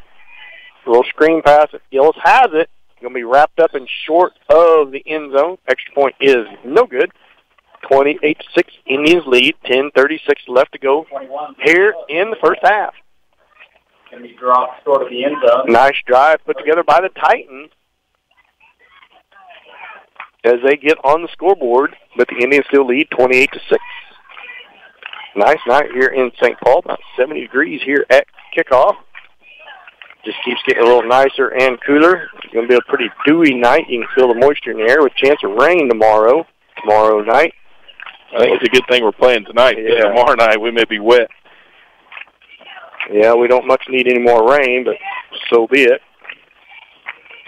Hate to complain about the moisture. I don't think I ever hear you complain about the rain. I'm not really complaining. It's just the football field, you know how it was a couple weeks ago on a Friday. Yeah, it was pretty messy, but it's in good condition tonight. And look, next week, the Indians are going to travel to Sedan, the last game of the year, as they travel to Sedan on a Thursday night, I believe, Mike, right? Yep, be Thursday night next week, and that'll take us right into the playoffs. The by-district play, if the Indians make it, will be the Tuesday following. If the Indians do make the playoffs, chances are, as long as the West Elk does not stumble, they would be the number 2 seed, but we don't want to look too far ahead. We just want to paint the picture for you. The Indians would be the number 2 seed, so they would have to travel to the District 2 winner. It's kind of still up in the air right now, but Central Burton is leading the standings in District 2 at the moment. And we'll bring you more up to speed at halftime on that. Olds with the kickoff. Here's a kick. It's going to be taken by Albertini about the 5. Starts up the left-hand side. 10, 15, 20. He's got some running room. Now he puts a stiff arm out. Olds is going to make the tackle about the 25-yard line. So first and 10 for the Indians. Good tackle by Olds to stop the speedy Albertini. First and 10 for the Indians. Ball at the 25-yard line. St. Paul, first time they've had this far to go for a score, taking the ball in their own territory. 25-yard line. Usually been punt returns. That was a rare kickoff return for the Indians return team. First and 10, ball to 25. They lead 28-6. 10:29 left to go before half. Shotgun formation, Bourne. Doherty split wide to the right. Albertini set to his left. Bourne back to pass, rolling to his right, across the middle to Pekka. Has it. 40, 35, one man to beat. He's going to be wrapped up and brought down after he crosses the 30. Good tackle down there. Thought maybe Doherty would get that block. Tackle made by Harvey, the quarterback. But nice pass and catch from Bourne to Pekka. First and 10, ball at the 32-yard line, so they flipped field position quick. Yeah, good reception and speed shown there by Caleb Pekka after the catch. Oh, 28-yard line, excuse me. Ball down to the 28. Doherty wide to the left. Shotgun formation is Bourne. Here's a snap, low snap. Bourne's going to throw it on a little slant to Doherty, but it bounces short, incomplete. Not a good pass that time by Bourne. As it tried to rush it a little bit there, force it. I think he was trying to keep it low and flat, just forced it to come up a little bit short. Second down and 10 for the Indians. Ball to 28, 10:05 left to go here before half. Indians lead 28-6.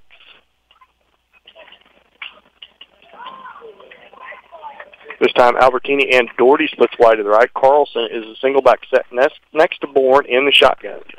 Shotgun snap, low snap. Carlson's going to take it off the right side. Cuts back to the left. Got some running room. Turns the gas on. One man to beat. Going to be drugged down by the shirt tail, but not until he has a first down. Good hard run by Carlson as he started to the right. Cut back to his left. It's a good run by Carlson. Good tackle by Harvey to grab him by the shirt tail and drag him down at the 13-yard line. Let's call it the 12-yard line. About 20, it'll be first and 10 from the Titans' 12-yard line.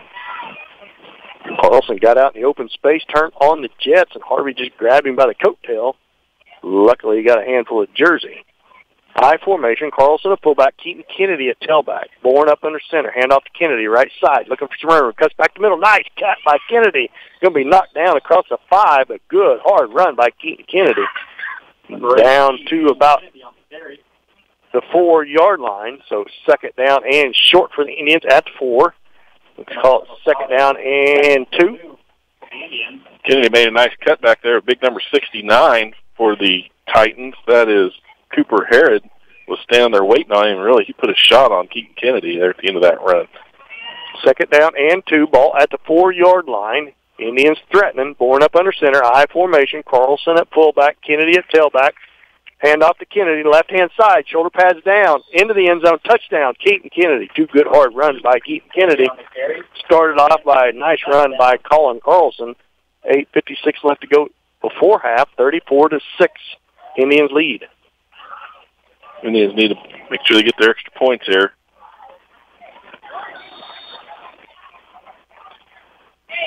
Bourne comes in from the sideline with the extra point play.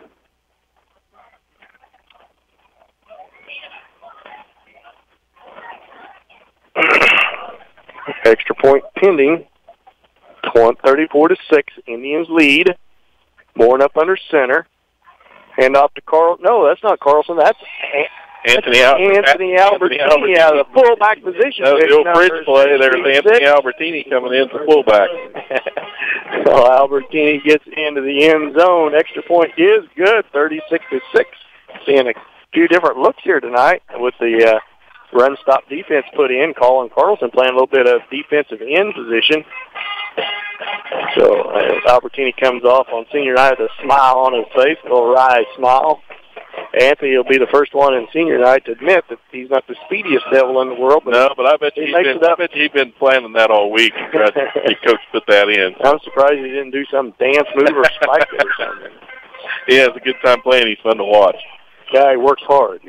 These seniors all work hard. They're a good bunch of seniors. Coach Watrick didn't get a chance to talk to him a little before next week, and I'm sure they're very appreciative about all the leadership and hard work they put in. Yeah, a good group of seniors this year that stepped up and done a real good job bringing the younger kids along and encourage them. And that's one of the nice things that you see a lot on the St. Paul Indians team, no matter what year it is. The leadership by the seniors, there's not a lot of things going on where they're looking at them as lower classmen. They look at them as teammates, and they really encourage them and congratulate them when they do good and try to coach them up when they need some help. And that's one of the fun things about the way this team comes together, it seems like. Kickoff sponsor is Styles Fitness and More. St. Paul Supermarket has been our timeout sponsors. I think I've forgotten to mention that.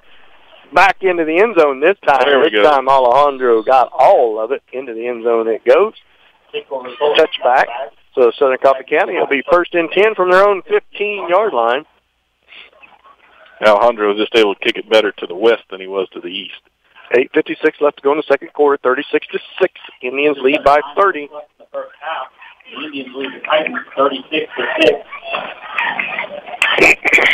Indians defense goes out on the field. Pekka, Albertini, and Bourne in the secondary. Keaton Kennedy comes in at linebacker. Hunter Pullman and Hutcherson at defensive end. Gib Carter in at nose guard, and Kobe Spielbush rounds out the other linebacker on the right side. Him and Kennedy both playing linebacker. Indians go back to a nose guard spot since Southern Coffee County has been going to this spread now. Oles and Limecooler splits out wide to the right.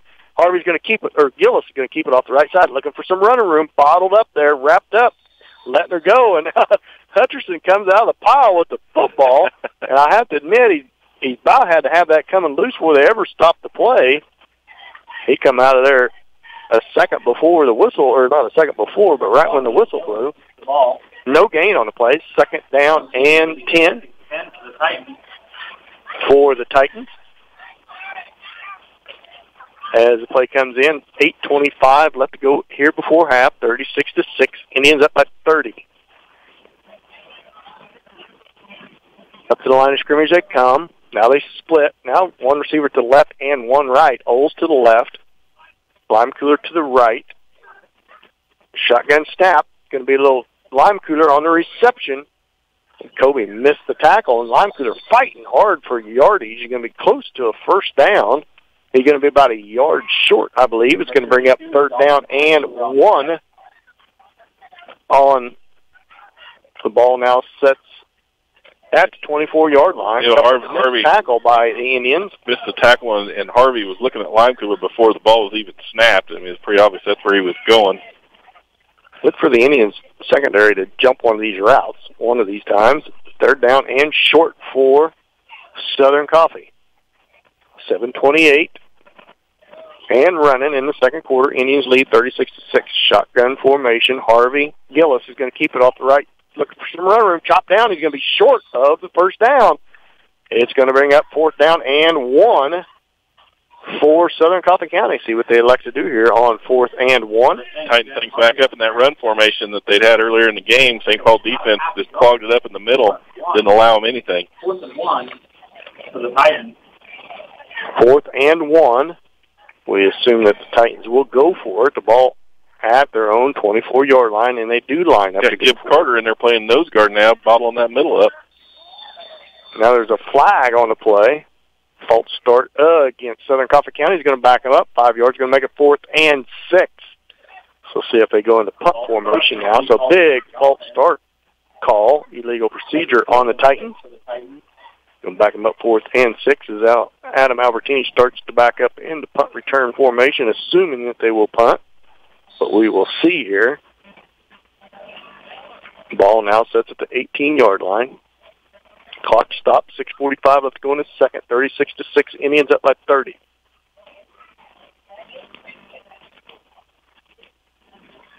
Limecooler is in punt formation. And he is going to punt it. At the end-over-end punt. It's going to be taken about the 35. Albertini stays in bounds. Got some running room. Back to the middle of the field he goes. Now he jukes back to his left. Got some running room. He's going to be wrapped up, and not until he gets down to the 12-yard line. So a heck of a return by Albertini. He's down. He dinged up on the play. Well, he was shifting around just looking for a little hole to run through down there. Nice return. Down at the 12-yard line. Indians will take over. Indians don't want to see that. Leading 36-6 with 6:31 as Albertini now has his helmet off. Reaching down towards his right leg, obviously in pain, so hopefully Adam will be able to shake this off here. 1st and 10 for the Indians, ball at the 12-yard line. That was one of the concerns, you know, to want to make sure and keep everybody healthy. Hate to see him get dinged up. We'll hope that Adam's just got a little ankle twist or something like that going on down there, maybe even a cramp. Laying on his back, obvious pain, as Mr. Jackanow down there attending to him. And Adam going to make his way sitting back up. Let's see if he gets up under his own power, but definitely pretty ginger on his right ankle, right leg area. We don't know if it's an ankle, but see if he can walk this off a little bit. A couple weeks left in the season. Adam, a big weapon, not putting much weight on that right leg, so see what... hopefully he'll be all right, but the one good thing about it, that's why you have the next man in line. You have Keaton Kennedy, who's just ready to run like heck. Keaton runs really hard. Yeah, that's one of the nice advantages St. Paul has. Coach Wattrick's a little bit of a luxury. He's got good depth at running back, especially.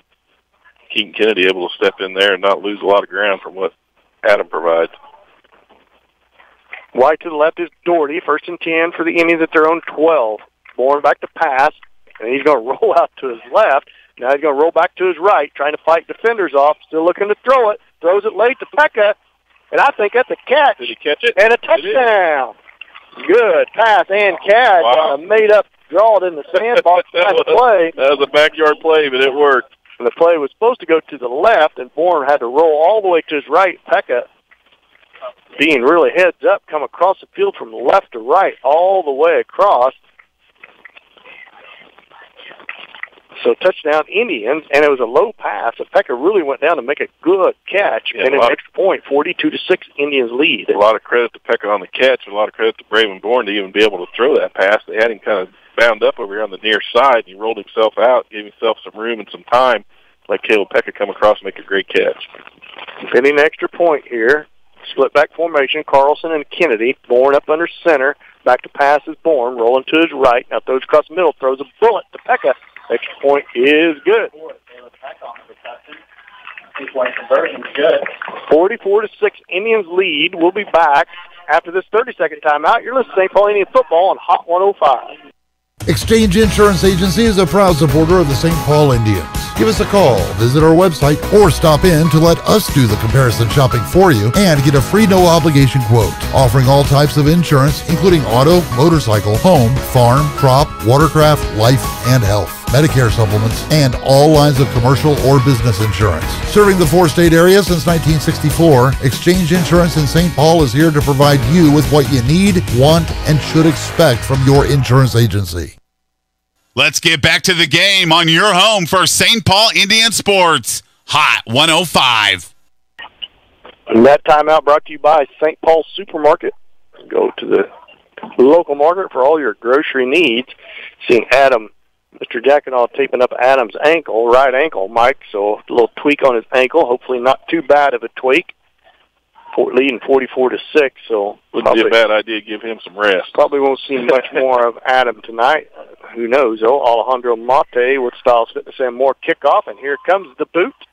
High drive and kick, and Alejandro got warmed up, and he's going to try to run it out, but he can't because it's about 5 yards deep into the end zone.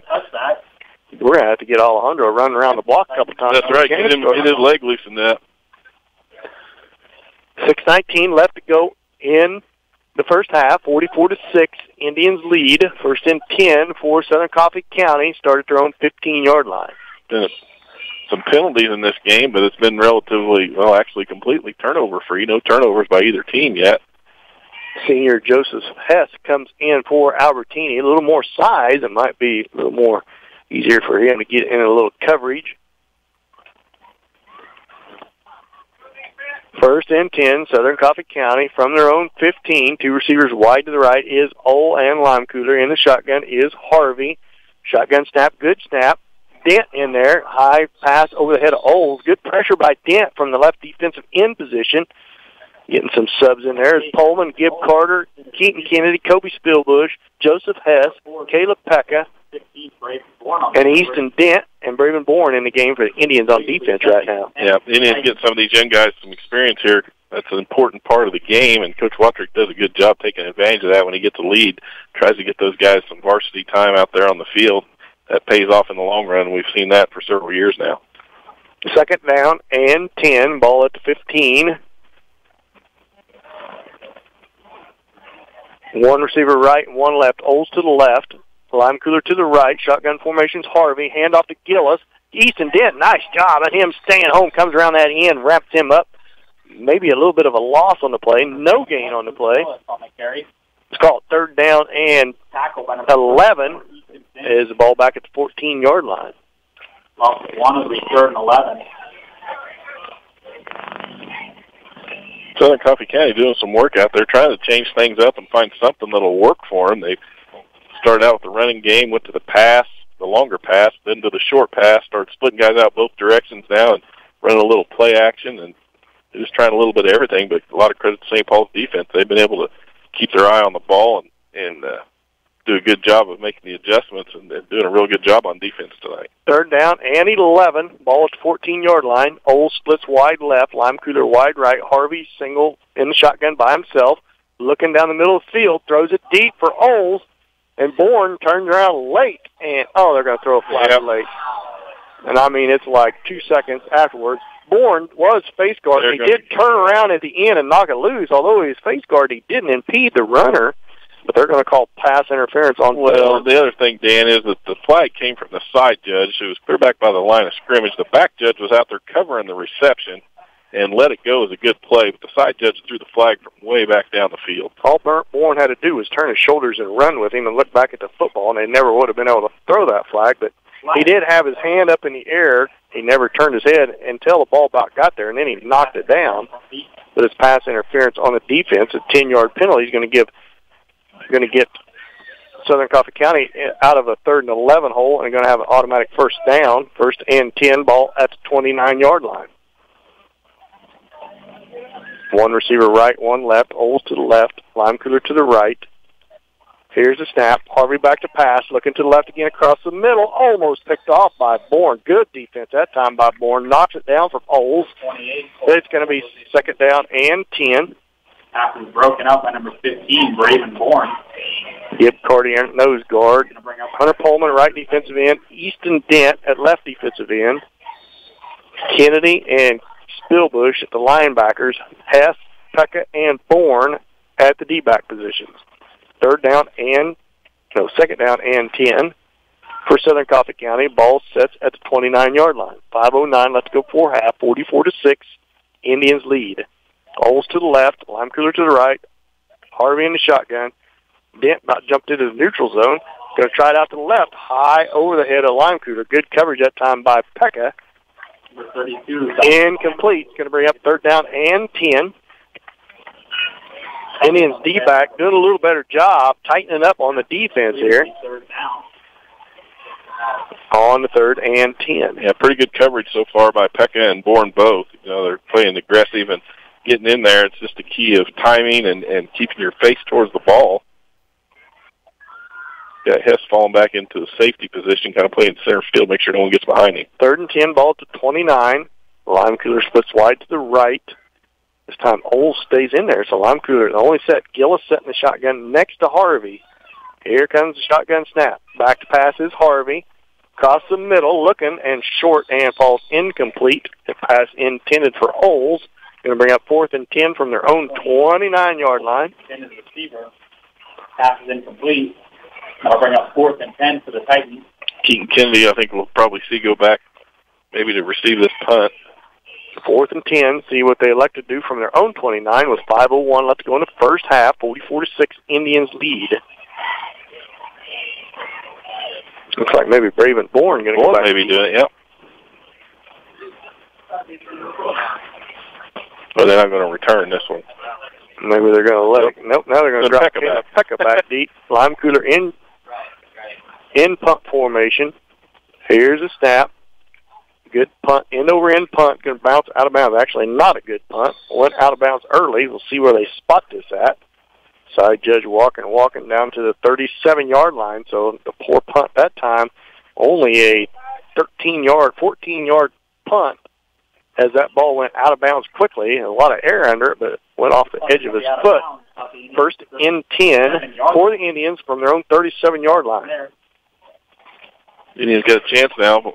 Almost 5 minutes left in the game. Got a chance to put some more points on the board here before halftime.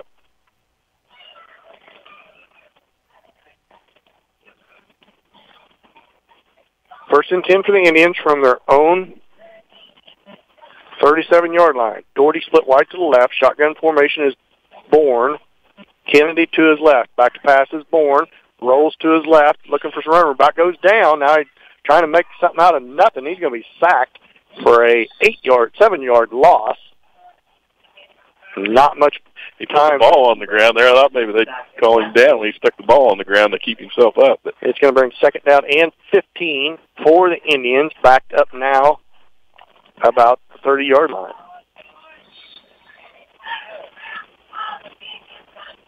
Bourne does a good job of eluding the defenders when he does get some pressure put on him. He's pretty shifty back there, able to spin out and doing a lot of things to try and give himself some time. He just couldn't get away from him on that play. Indians lead 44-6, 4:14 left to go before halftime. Hutcherson comes up over the football. Doherty splits wide to the right. Shotgun formation is Bourne. Kennedy set to his right. Now Kennedy comes to his left. Everybody gets set. Here's your shotgun snap. Bourne's shovel pass inside. Going to be chopped down after about a 6-yard gain is Colin Carlson. I kind of like the looks of that shovel pass. Yeah. As this time they ran it to the left to Carlson. Third down and 10. A big third down for the Indians. Carlson got the sack yardage back, so it's going to be third down and 10. Ball across the 35 to the 37-yard line. This will be an opportunity if Southern Coffee defense can hold strong here. But stick around for our halftime show. St. Paul Tire and Lube. Shotgun formation is Bourne. Back to pass. Rolls to his right. Pump fake. Going to throw it deep as far as he can. Doherty's running hard, but he overthrew him by 8 yards. Long way. Bourne really reared back and launched that dude. Going to bring up 4th down and 10. See if the Indians punt for the first time tonight. 4th and 10 for the Indians. From their own 37-yard line. See Coach Watrick talking to Bourne, see what they do here. They may try to decide to go for it. Harvey just now coming back up to the line of scrimmage. I don't know if he tripped up down there or what. 4th and 10, ball to 37. It looks like the Indians are going to go for it here. Yep. Doherty splits wide to the right. Bourne in the shotgun. Kennedy set to his left. They give him some time. A little slip screen to Doherty.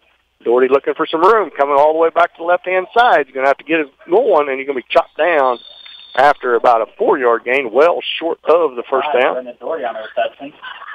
So it's going to be a turnover on downs. The first down, so it'll be a turnover on downs. Defense goes back out on the field. Good field position for the Titans. Ball at their own 38-yard line on the turnover on downs by the Indians. I think it was a design play. He threw it all the way to the right side, that quick hitter to the wide receiver on the right side of the field, and then everybody started blocking to the left with Doherty coming back around. It just didn't work out for him. 1st and 10, Southern Coffee County at their own 38. Holes and Lime Cooler right, wide to the right. Harvey in the shotgun.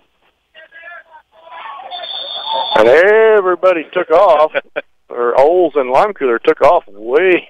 They was 7 yards across the line of scrimmage, and they couldn't hear for the crowd noise, I think. And the ball hadn't been snapped. So 3:05 left to go before half. 44-6, Indians lead.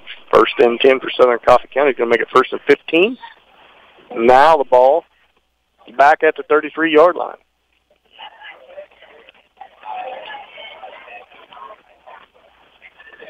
Edwards comes in the game for Southern Coffee County. 1st and 15, they're going to have to hustle up or the count's going to be on. And ball across, sets about to 33. Oles to the left, Lime Cooler to the right, Harvey in the shotgun. Back to pass is Harvey. Across the middle, picked up by Bourne.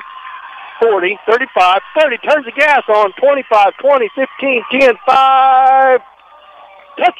No, they called him down. They're going to call him out of bounds about the 1-yard line as Raven Bourne tried to dive into the end zone. I knew it was a matter of time before the Indians read one of them short passes, and Bourne picks that off and returns it down to the 1. 1st and goal for the Indians. 2:53 left to go here before half. They lead 44-6. Yeah, it made me nervous there when Braven got to where he could think if he could make it to the goal line. He kind of took off and give it to Superman across there, and that's a dangerous proposition when you got somebody lined up to hit you. 1st and goal for the Indians on the interception by Braven Bourne.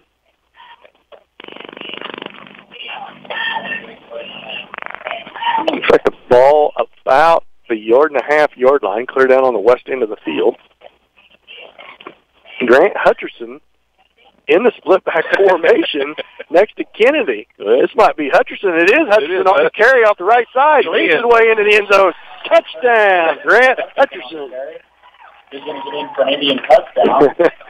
Coach Watrick dialing up the senior play. I'll bet you Kobe Spillbush number comes up. Yep, he's going to get one, too, before it's over with. Got Albertini and Hutcherson now in the, Albertini with the extra point. Hutcherson with the touchdown. Grant Hutcherson, the senior, one of the seniors, pending the extra point. Joseph Hess going to come into the game at the quarterback position for the Indians. 2:49 left to go before half, 50-6. Indians up by 44. I formation, Hess up under center, hand off left side, Kennedy. He's in there, extra point is good. 52-6, Indians lead. We'll be back after this 30-second timeout. Here with St. Paul Indian football on Hot 105.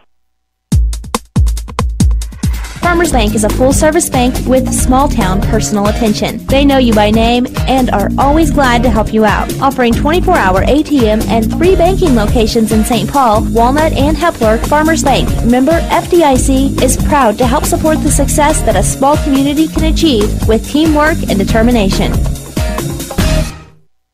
Let's get back to the game on your home for St. Paul Indian Sports. Hot 105. The timeout sponsor brought to you by St. Paul's Supermarket. Our kickoff sponsor will be Styles Fitness and More, our title sponsor. Farmers Bank is the Indians lead 52-6, 2:49 left to go for half. Good job by Braven Bourne setting up that score. Good run there by Grant Hutcherson, who we don't call ever, I guess, running the ball, but here on senior night, getting a chance to get his name in the scorebook, get a couple yards rushing on the season and a touchdown. That would be pretty good average for him on season stats. 1 for 1, 1 carry for a touchdown. Yep. Can't beat that. Who knows? We may see that again. Alejandro Mate has the ball teed up for the Indians. And here he comes with the kick. High driving kick. Going to be taken in the end zone, about 1 yard deep in the end zone. It's going to result in a touchdown. So it's going to be 1st and 10 for the Titans at their own 15. The Indians look to close this game out here, 52-6 here with 2:48 in his defense. Defensive come back on here. the field. It's time for the Indians to step up and finish this thing off. Hess, Kennedy, Carlson, Haney, Carter, Dent, Bourne, and Pekka in the game for the Indians. Haney and Gibb, Carter, and Dent all underclassmen across the front line. Carter at nose guard, defensive ends Haney and Dent. Halfback pass by Gillis, looking for Lime Cooler back deep. Oh, Bourne picked off by Bourne. Nice catch by Braven Bourne as they went for the halfback pass to Lime Cooler. He tipped it up in the air to himself and got it on his fingertips. So 2 interceptions back-to-back by Bourne. Gives the Indians the football. 1st and 10, ball at the 37-yard line. Indians be wise to keep the clock up here if they can, much as they can, and keep everybody healthy. 1st and 10, ball across the 40 at the 37-yard line. 1st and 10 for the Indians, ball at the 37-yard line. 2:40 left to go before half. 52-6 is their lead. Doherty splits wide to the right. Kennedy is a single back set to the left of Bourne. Shotgun snap. Bourne back to pass. Going to throw it out to Doherty. Cuts back to the center of the field. Now back to the side. It's going to be down to the 18-yard line. Number 5, Brendan Doherty on the reception. 1st and 10 for the Indians. First down for the Indians. Ball down to the 20-yard line. 2:33 left to go in the first half. Indians lead 52-6. Tomorrow, the varsity volleyball will play at Kkoy in a 1A Division I sub-state. Ethan Stone King comes into the game for the Indians. 2 p.m. And Joseph Hess going to come in at the quarterback position. So the support for the volleyball team at Kkoy. For Bourne.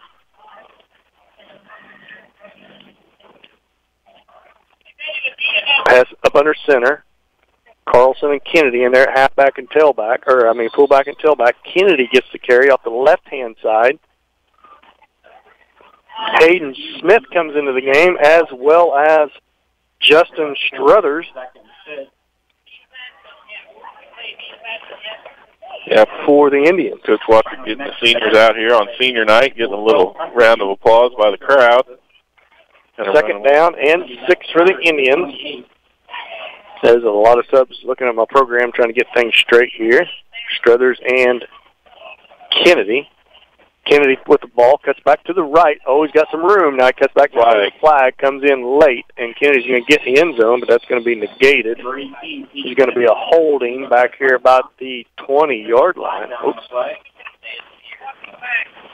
Blocking it back against the Indians. Is going to negate a touchdown run by Keaton Kennedy. So it's going to make it 2nd down and it'll be a 10-yard penalty. It's going to be second about 17. Team will play at Sedan next Thursday at 7 p.m. The 26th. The Indians didn't need the points, but you sure hate to get them taken away from you by a penalty. So Gibb Carter comes into the game. So we have Stone King, Carter, Kenny Haney as Anthony Albertini comes out of the game, one of the seniors. Hess comes back in with the play from the sideline. 2nd and 17. Now the ball back up about the 28-yard line. I formation. Struthers at fullback. Kennedy at tailback. Hand off to Kennedy. Left side. Bottled up. Going to be wrapped up and brought down hard. Yeah, that's Kennedy. He's going to bring up third down and long for the Indians. 1:10 left to go in the first half. Indians lead 52-6. About 20 for the Indians. Big third down play here for the Indians. Ball inside the 30 at the 28-yard line. I formation. Hess up under center. Here's a snap. Pitch to Kennedy off the right-hand side. Cuts back to the center. Run it. Oh, my, that hurt. Kennedy took a shot to the head off of somebody's knee, I think. I'm not sure who, but a lot of helmet-to-helmet there as Kennedy goes down hard as he was getting whipped down. And Kennedy on the ground on his back about the 21-yard line. And bring up fourth down for the Indians. Kennedy's still laying down there about the 21 as he was getting wrapped up and brought down, and I'm not sure if it was off of the other teammate's helmet or off his own knee. Kind of appeared to be not his teammate, but the tackler's knee, and you could hear the pop. Yeah, it was a pop. You could hear it. It was a shot to the head. Good news is Keaton's sitting up himself now and just got his bell rung, hopefully. But, man, he took a shot. Fourth down for the Indians. Ball at the 20-yard line. He's still sitting. He's sitting up now. Now he's going to make his way to his feet. Good sign there as Keaton's going to work his way off the field. You're going to have a headache tomorrow, I bet, after that one. Coach Jackin always does. Coach Jackin is not a coach, I guess. Mr. Jackin always does such a good job volunteering time for all the athletic events, doing the training, taking care of the kids, taping, wrapping. He always has his bag and looking after him and checking for head injury stuff. It's going to be fourth down and long for the Indians. See what Coach Wattrick does here on fourth in Titan territory. With 43 seconds left to go in the first half, Indians lead 52-6.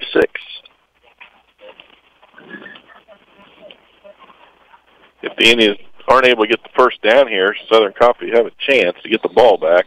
Hess in the shotgun. Look like maybe we're going to take a knee here. Strother set to his right.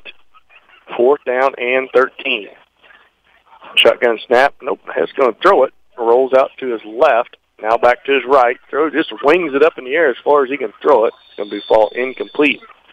As that was Bourne on the pass route. 15, Raven Bourne was the extended receiver. I think Braven may ask Coach if he'd go out for a pass on that play. Bourne was the receiver. Defense comes back on the field. Titan's going to have the football as the Indians turned over on change of position. I know it's senior night and everything, Mike, but you sure don't want to get too many people hurt. Well, that's the thing. You got to be careful when you're in the playoff picture. First and 10 for the Titans. Ball at the 23-yard line, 24-yard line. Hess, Pekka, Bourne, Dent, Carter, Haney in the game. Hand off to Gillis, looking his way to the right side. There's a flag coming in late. And he's going to wrapped up, and he's going to have about a nice gain of 7 on the play. But flag come in the secondary again, but on a running play, I'm not sure if it was a hold down the field. That flag is about 13 yards past the line of scrimmage in the secondary. Illegal man downfield. Illegal man downfield on the pass. Okay, that makes sense. Well, no, they called it on the defense. Oh. He must have pointed the wrong way, surely. Well, now they're having a conversation again. We'll see what they decide here. Right now, it could have been illegal substitution. As it stands, it's a 7-yard gain. Maybe we had too many men on the field. Is that what the deal was? Or equipment. Maybe it was equipment. It could have been equipment, too. It could have been anything. Either way, they're talking to Southern Coffee. I think it must have been an equipment, so maybe must not have. But that happened while the play was going on. It's a little odd that they call that. Either way, let's see what they mark off here. Hand behind the head. What's that mean, Mike? That's supposed to be your jurisdiction. Yeah, I know it. I'll tell you in a minute. Here's the funny part, Mike. They never even marked the penalty off. That means it's an equipment violation. Well, second down and 3 for the Titans Nope, Harvey's still in the game. Two receivers wide to the right. Harvey's going to throw it deep for Lime Cooler. And it's going to be knocked down incomplete on good pass coverage there by Pekka and Bourne. With 19 seconds left to go in the first half, Indians lead 52-6. 19 seconds left. Third down and 3 here for Southern Coffee County. 3rd and 3. Southern Coffee County, 19 seconds left to go, 52-6. Indians lead. Stick around for our halftime show. St. Paul Tire and Lube. Also, possible post-game show and sponsor, KW Trucking and D-Rail Commodity. End around to Crooks.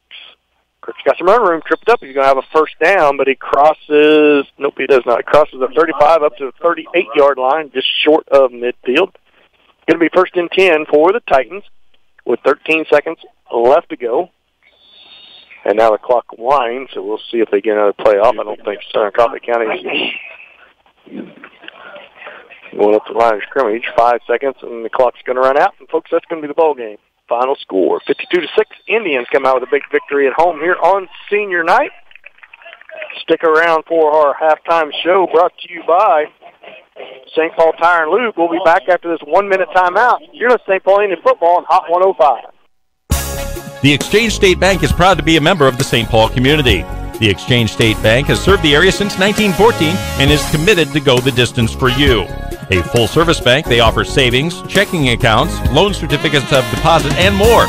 They also offer competitive rates on loans and investments, all while giving you the kind of personal service you won't find at bigger institutions. Visit with Bob Schonifer at Exchange State Bank in St. Paul, member FDIC, proud sponsor of the St. Paul Indians. Jerry and Kevin Winter, along with the entire crew at KW Trucking, are proud to bring you this broadcast of the St. Paul Indians. KW Trucking specializes in heavy equipment and heavy truck repair, late model rebuilding, and body work from large trucks down to cars. They also have a full-service machine shop and a great selection of both used cars and trucks. See Jerry or Kevin at KW Trucking or call 449-2763. Let's get back to the game on your home for St. Paul Indian Sports. Hot 105. 52-6, final score here at halftime. Indians come out victorious. 1 game left in the season. They travel to Sedan next Thursday night. Good victory put together by the Indians, Mike. Yeah, Indians looked like they was coming out here ready to play ball tonight. We didn't have anything like last week where they showed up a little bit flat, took a while to get started. They came out right off the first kickoff and were able to get things moving their way on defense. A couple of good stops and not letting Southern Coffee do anything at all, and then replying as soon as they got the ball in their own hands with a couple of quick touchdowns out to an early lead, and then they just didn't let up. Go overall game on offense and defense. Had a couple of interceptions on defense and nice long plays on offense. So everything's looking pretty good for St. Paul. Our halftime sponsor brought to you by St. Paul Tire and Lube. Our postgame sponsor is going to be KW Trucking, and we're going to have an all-in-one shot here. Our player of the game sponsor is D-Rail Commodity, and Mike and I discussed during the break. Braven Bourne, with his 2 interceptions and his nice play tonight, is going to be our player, D-Rail Commodity, player of the game. So congratulations, Braven Bourne. Another senior for the Indians is for our player of the game. Mike, the Indians doing a good job taking care of business here at home. Yeah, did a good job tonight overall in all facets of the game. Special teams, we've been used to seeing Alejandro kick the ball out of the end zone on the kickoffs, and he didn't really get that done tonight, but they were good kickoffs nonetheless, all of them down near, in and around within 5 yards of the goal line, and he had a couple of touchbacks, but either way, when they're kicked that deep and that high, it gives the St. Paul special teams coverage people time to get down there and do a good job, which they did, kept their lanes, didn't let anyone get away from them, so good special teams play as well by St. Paul. Next week, Thursday night game, the Indians travel to Sedan for the last game of the season, try to solidify, try to lock in their playoff berth if they can get a victory at Sedan. At halftime, West Elk led Marmonton Valley 26-14, so it looked like they got a good ball game going up at Marmonton Valley, Mike. Yeah, St. Paul did everything they possibly could to put themselves in the best position. Now they're just hoping for a little help from the Wildcats up at Marmonton Valley, who seem to be working on trying to hang in there at least with West Elk, so we'll see how that turns out. But right now, there's at least you can say there's a chance because they're at halftime going to have to play the second half for both teams, and anything can happen, especially in 8-man football. St. Paul wins next week, and they are in as the number 2 seed. So all they really have to do is take care of business. It's just whether or not, if they win next week, they would be the number 2 for sure. If somehow Marmaton Valley could get around West Elk, that really muddies the water around a little bit. Yeah, because it would put everybody in at 1 loss with Marmaton Valley, St. Paul, and West Elk all with just 1 loss on the season. So in a way, you want to be the number 1 seed, and that's where points come in. So I'll explain that to you a little bit. I know St. Paul won by 45 today. The maximum points you can get every game is 21. That's where St. Paul had an advantage over Marmaton Valley, is they set with more points than Marmaton Valley. So if it had ever come to a tiebreaker, it would come down to the point system. So the more points you can amass, the less points you give up defensively, the more points with maximum of 21, meaning the score you win by or the score you lose by compared to your opponent, it adds or subtracts every week as district goes on. Yeah, looking down the district standings, West Elk is number 1 in the district. They have 56 points towards the district. St. Paul in at number 2 with 28 after the loss to West Elk really was the big difference there and why the point spread got so far apart. But anything can happen, and they're able to come back within striking distance, especially if West Elk would get beat. That would make a big swing again in those district points. We're going to take another short break. When we come back with our short break, Mike will have final stats for us. St. Paul comes out victorious 52-6 against Southern Coffee County and go to 7-1 on the year. We'll be back after this 1-minute timeout. Here's St. Paul Indian football on Hot 105. Jerry and Kevin Winter, along with the entire crew at KW Trucking, are proud to bring you this broadcast of the St. Paul Indians. KW Trucking specializes in heavy equipment and heavy truck repair, late model rebuilding, and body work from large trucks down to cars. They also have a full-service machine shop and a great selection of both used cars and trucks. See Jerry or Kevin at KW Trucking or call 449-2763. Prairie Mission Retirement Village in St. Paul provides services to people in their retirement years. Prairie Mission meets a wide range of needs from healthcare to assisted living and independent living apartments to elderly daycare services, including transportation. With our 7 to 7 dining, residents get up when they desire, eat when and what they want, and continue to live a full and happy life. Your family deserves the best in retirement care, so give Prairie Mission Retirement Village a call today for more information at 620-449-2400. Or visit them at 242 Carroll Street in St. Paul. Let's get back to the game on your home for St. Paul Indian Sports, Hot 105. So, welcome back to Miles Field here in St. Paul. St. Paul comes out victorious 52-6. Welcome to our halftime show, brought to you by St. Paul Tire and Lube, and our post-game show brought to you by KW Trucking. Braven Born was Mike and I's D-Rail Commodity Player of the Game. Mike, you got some final stats for us? Yeah, Braven Born player of the game based on his 2 defensive interceptions. Big play on the defensive side of the ball. Not only that, had 2 touchdown passes. Actually, 2 touchdown passes. He was, threw 9 total passes tonight. He only missed on 3 of them. So 6 of 9 for 88 yards through the air with 2 touchdowns, 14 yards rushing, and 2 interceptions for Braven Born. That's what earned him our D-Rail Commodity Player of the Game honors. Adam Albertini, though, had 3 rushing touchdowns tonight. He had 5 carries for a total of 70 yards and 3 touchdowns. Big night by Adam. Had a twisted ankle, it looked like, there middle part of the second quarter, so hopefully Adam's going to recover. But good night on offense and good special teams play. Did a good job on his kickoff returns and punt returns again, like we've seen all season long for Adam. So good night for Adam Albertini. We also had Colin Carlson with 19 yards rushing on 2 carries. Keaton Kennedy took a real smack in the head there at the end of the game, but I think he walked off the field going to be all right. Had 21 yards on 5 carries. Caleb Pekka had 21 yards on 1 carry. Got him in the game, running the ball a little bit. And then Grant Hutcherson had a rushing touchdown for 2 yards tonight on senior night at St. Paul.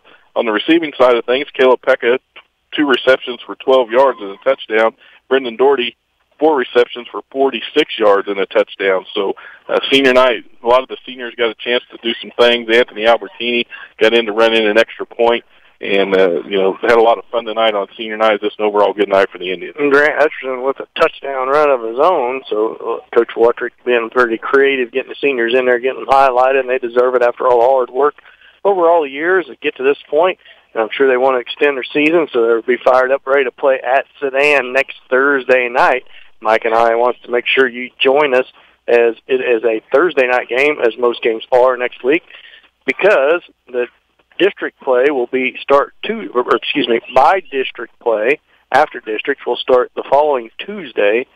And St. Paul, if they end up being the number 2 seed, will travel. If they can take care of business next Thursday, they will travel a week from next Tuesday to the winner of District 2. We'll go over that more next Thursday, as the picture will be a little clearer by then. If the Indians make the playoffs, we'll kind of try to map it out for you as we get along through the season, and we're winding down things quick here, Mike. Yeah, if there's anything they need to watch out for and maybe work on would be their penalties. Last week they had 9 for 95 yards. This week they had 8 for 65 yards. So Indians need to watch out. Some of those are just things that they aren't stopping to think, where they get some block in the back on these long returns. Talked about that with Adam Albertini. Some of those are a little bit unnecessary, and then some of these holdings and just things like that. It's stuff that can be fixed. So they just need to keep their mind on the game and pay closer attention and focus. And I think a lot of that could clean itself up. And I'm sure Coach Wattrick's going to talk to him about that. But overall, St. Paul looking in pretty good shape headed to Sedan next week. You can tell it's the last home game, as there's a lot of still milling around on the field. A lot of players still out on the field, talking to their parents and their friends and all their fans that showed up here at St. Paul, and not really wanting to leave last home game, are they, Mike? No, it's been a fun year, fun ride for these seniors, and this being their last home game, I know that it's a special night for them, and they're wanting to get the most out of it. Hopefully this isn't the last home game, but the last regular season home game tonight, next Thursday night at Sedan. We're going to wrap things up here. Our post-game sponsorship is KW Trucking. Our halftime sponsor, St. Paul Tire Lube. We want to make sure Mike and I thank all the sponsors for supporting the Indians as the Indians start to make their way. One thing you want to come out of this game is injury-free as you wind down the season. And the Indians, well, hopefully everything will be all right. Adam Albertini banged up an ankle a little bit. I can see him hobbling off the field a little bit now under his own power, but got a smile on his face. And Keaton Kennedy got his shoulder pads off and making his way off the field, so it looks like he's going to be okay. So hopefully the Indians will be up and ready, running full speed by next Thursday night as we travel to Sedan. Our title sponsor is Farmers Bank. Mike and I want to thank everybody for joining us. Join us next Thursday night for St. Paul Indian football at Sedan. Final score, 52-6. Indians come out victorious over Southern Coffee County Titans. Thank Anna back in the studio, getting our pregame show on and helping us out and always keeping us doing a good job this year. Thanks to her back in the studio. Thanks for joining us. We'll see you next week. You've been listening to St. Paul Indian football on Hot 105. Good evening, St. Paul Indian fans. It's time for Indian football here on Hot 105. Tonight's game brought to you by Farmers Bank, with 3 locations to serve you in St. Paul, Walnut, and Hepler. Your pregame brought to you by Richie's Drugs. Your halftime brought to you by St. Paul Tire and Lube. And your postgame brought to you by K&W Trucking. Tonight's game also brought to you by Exchange State Bank, the Prairie Mission Retirement Village, and Exchange Insurance. Get ready for St. Paul Indian football with Dan and Mike on the call here on Hot 105.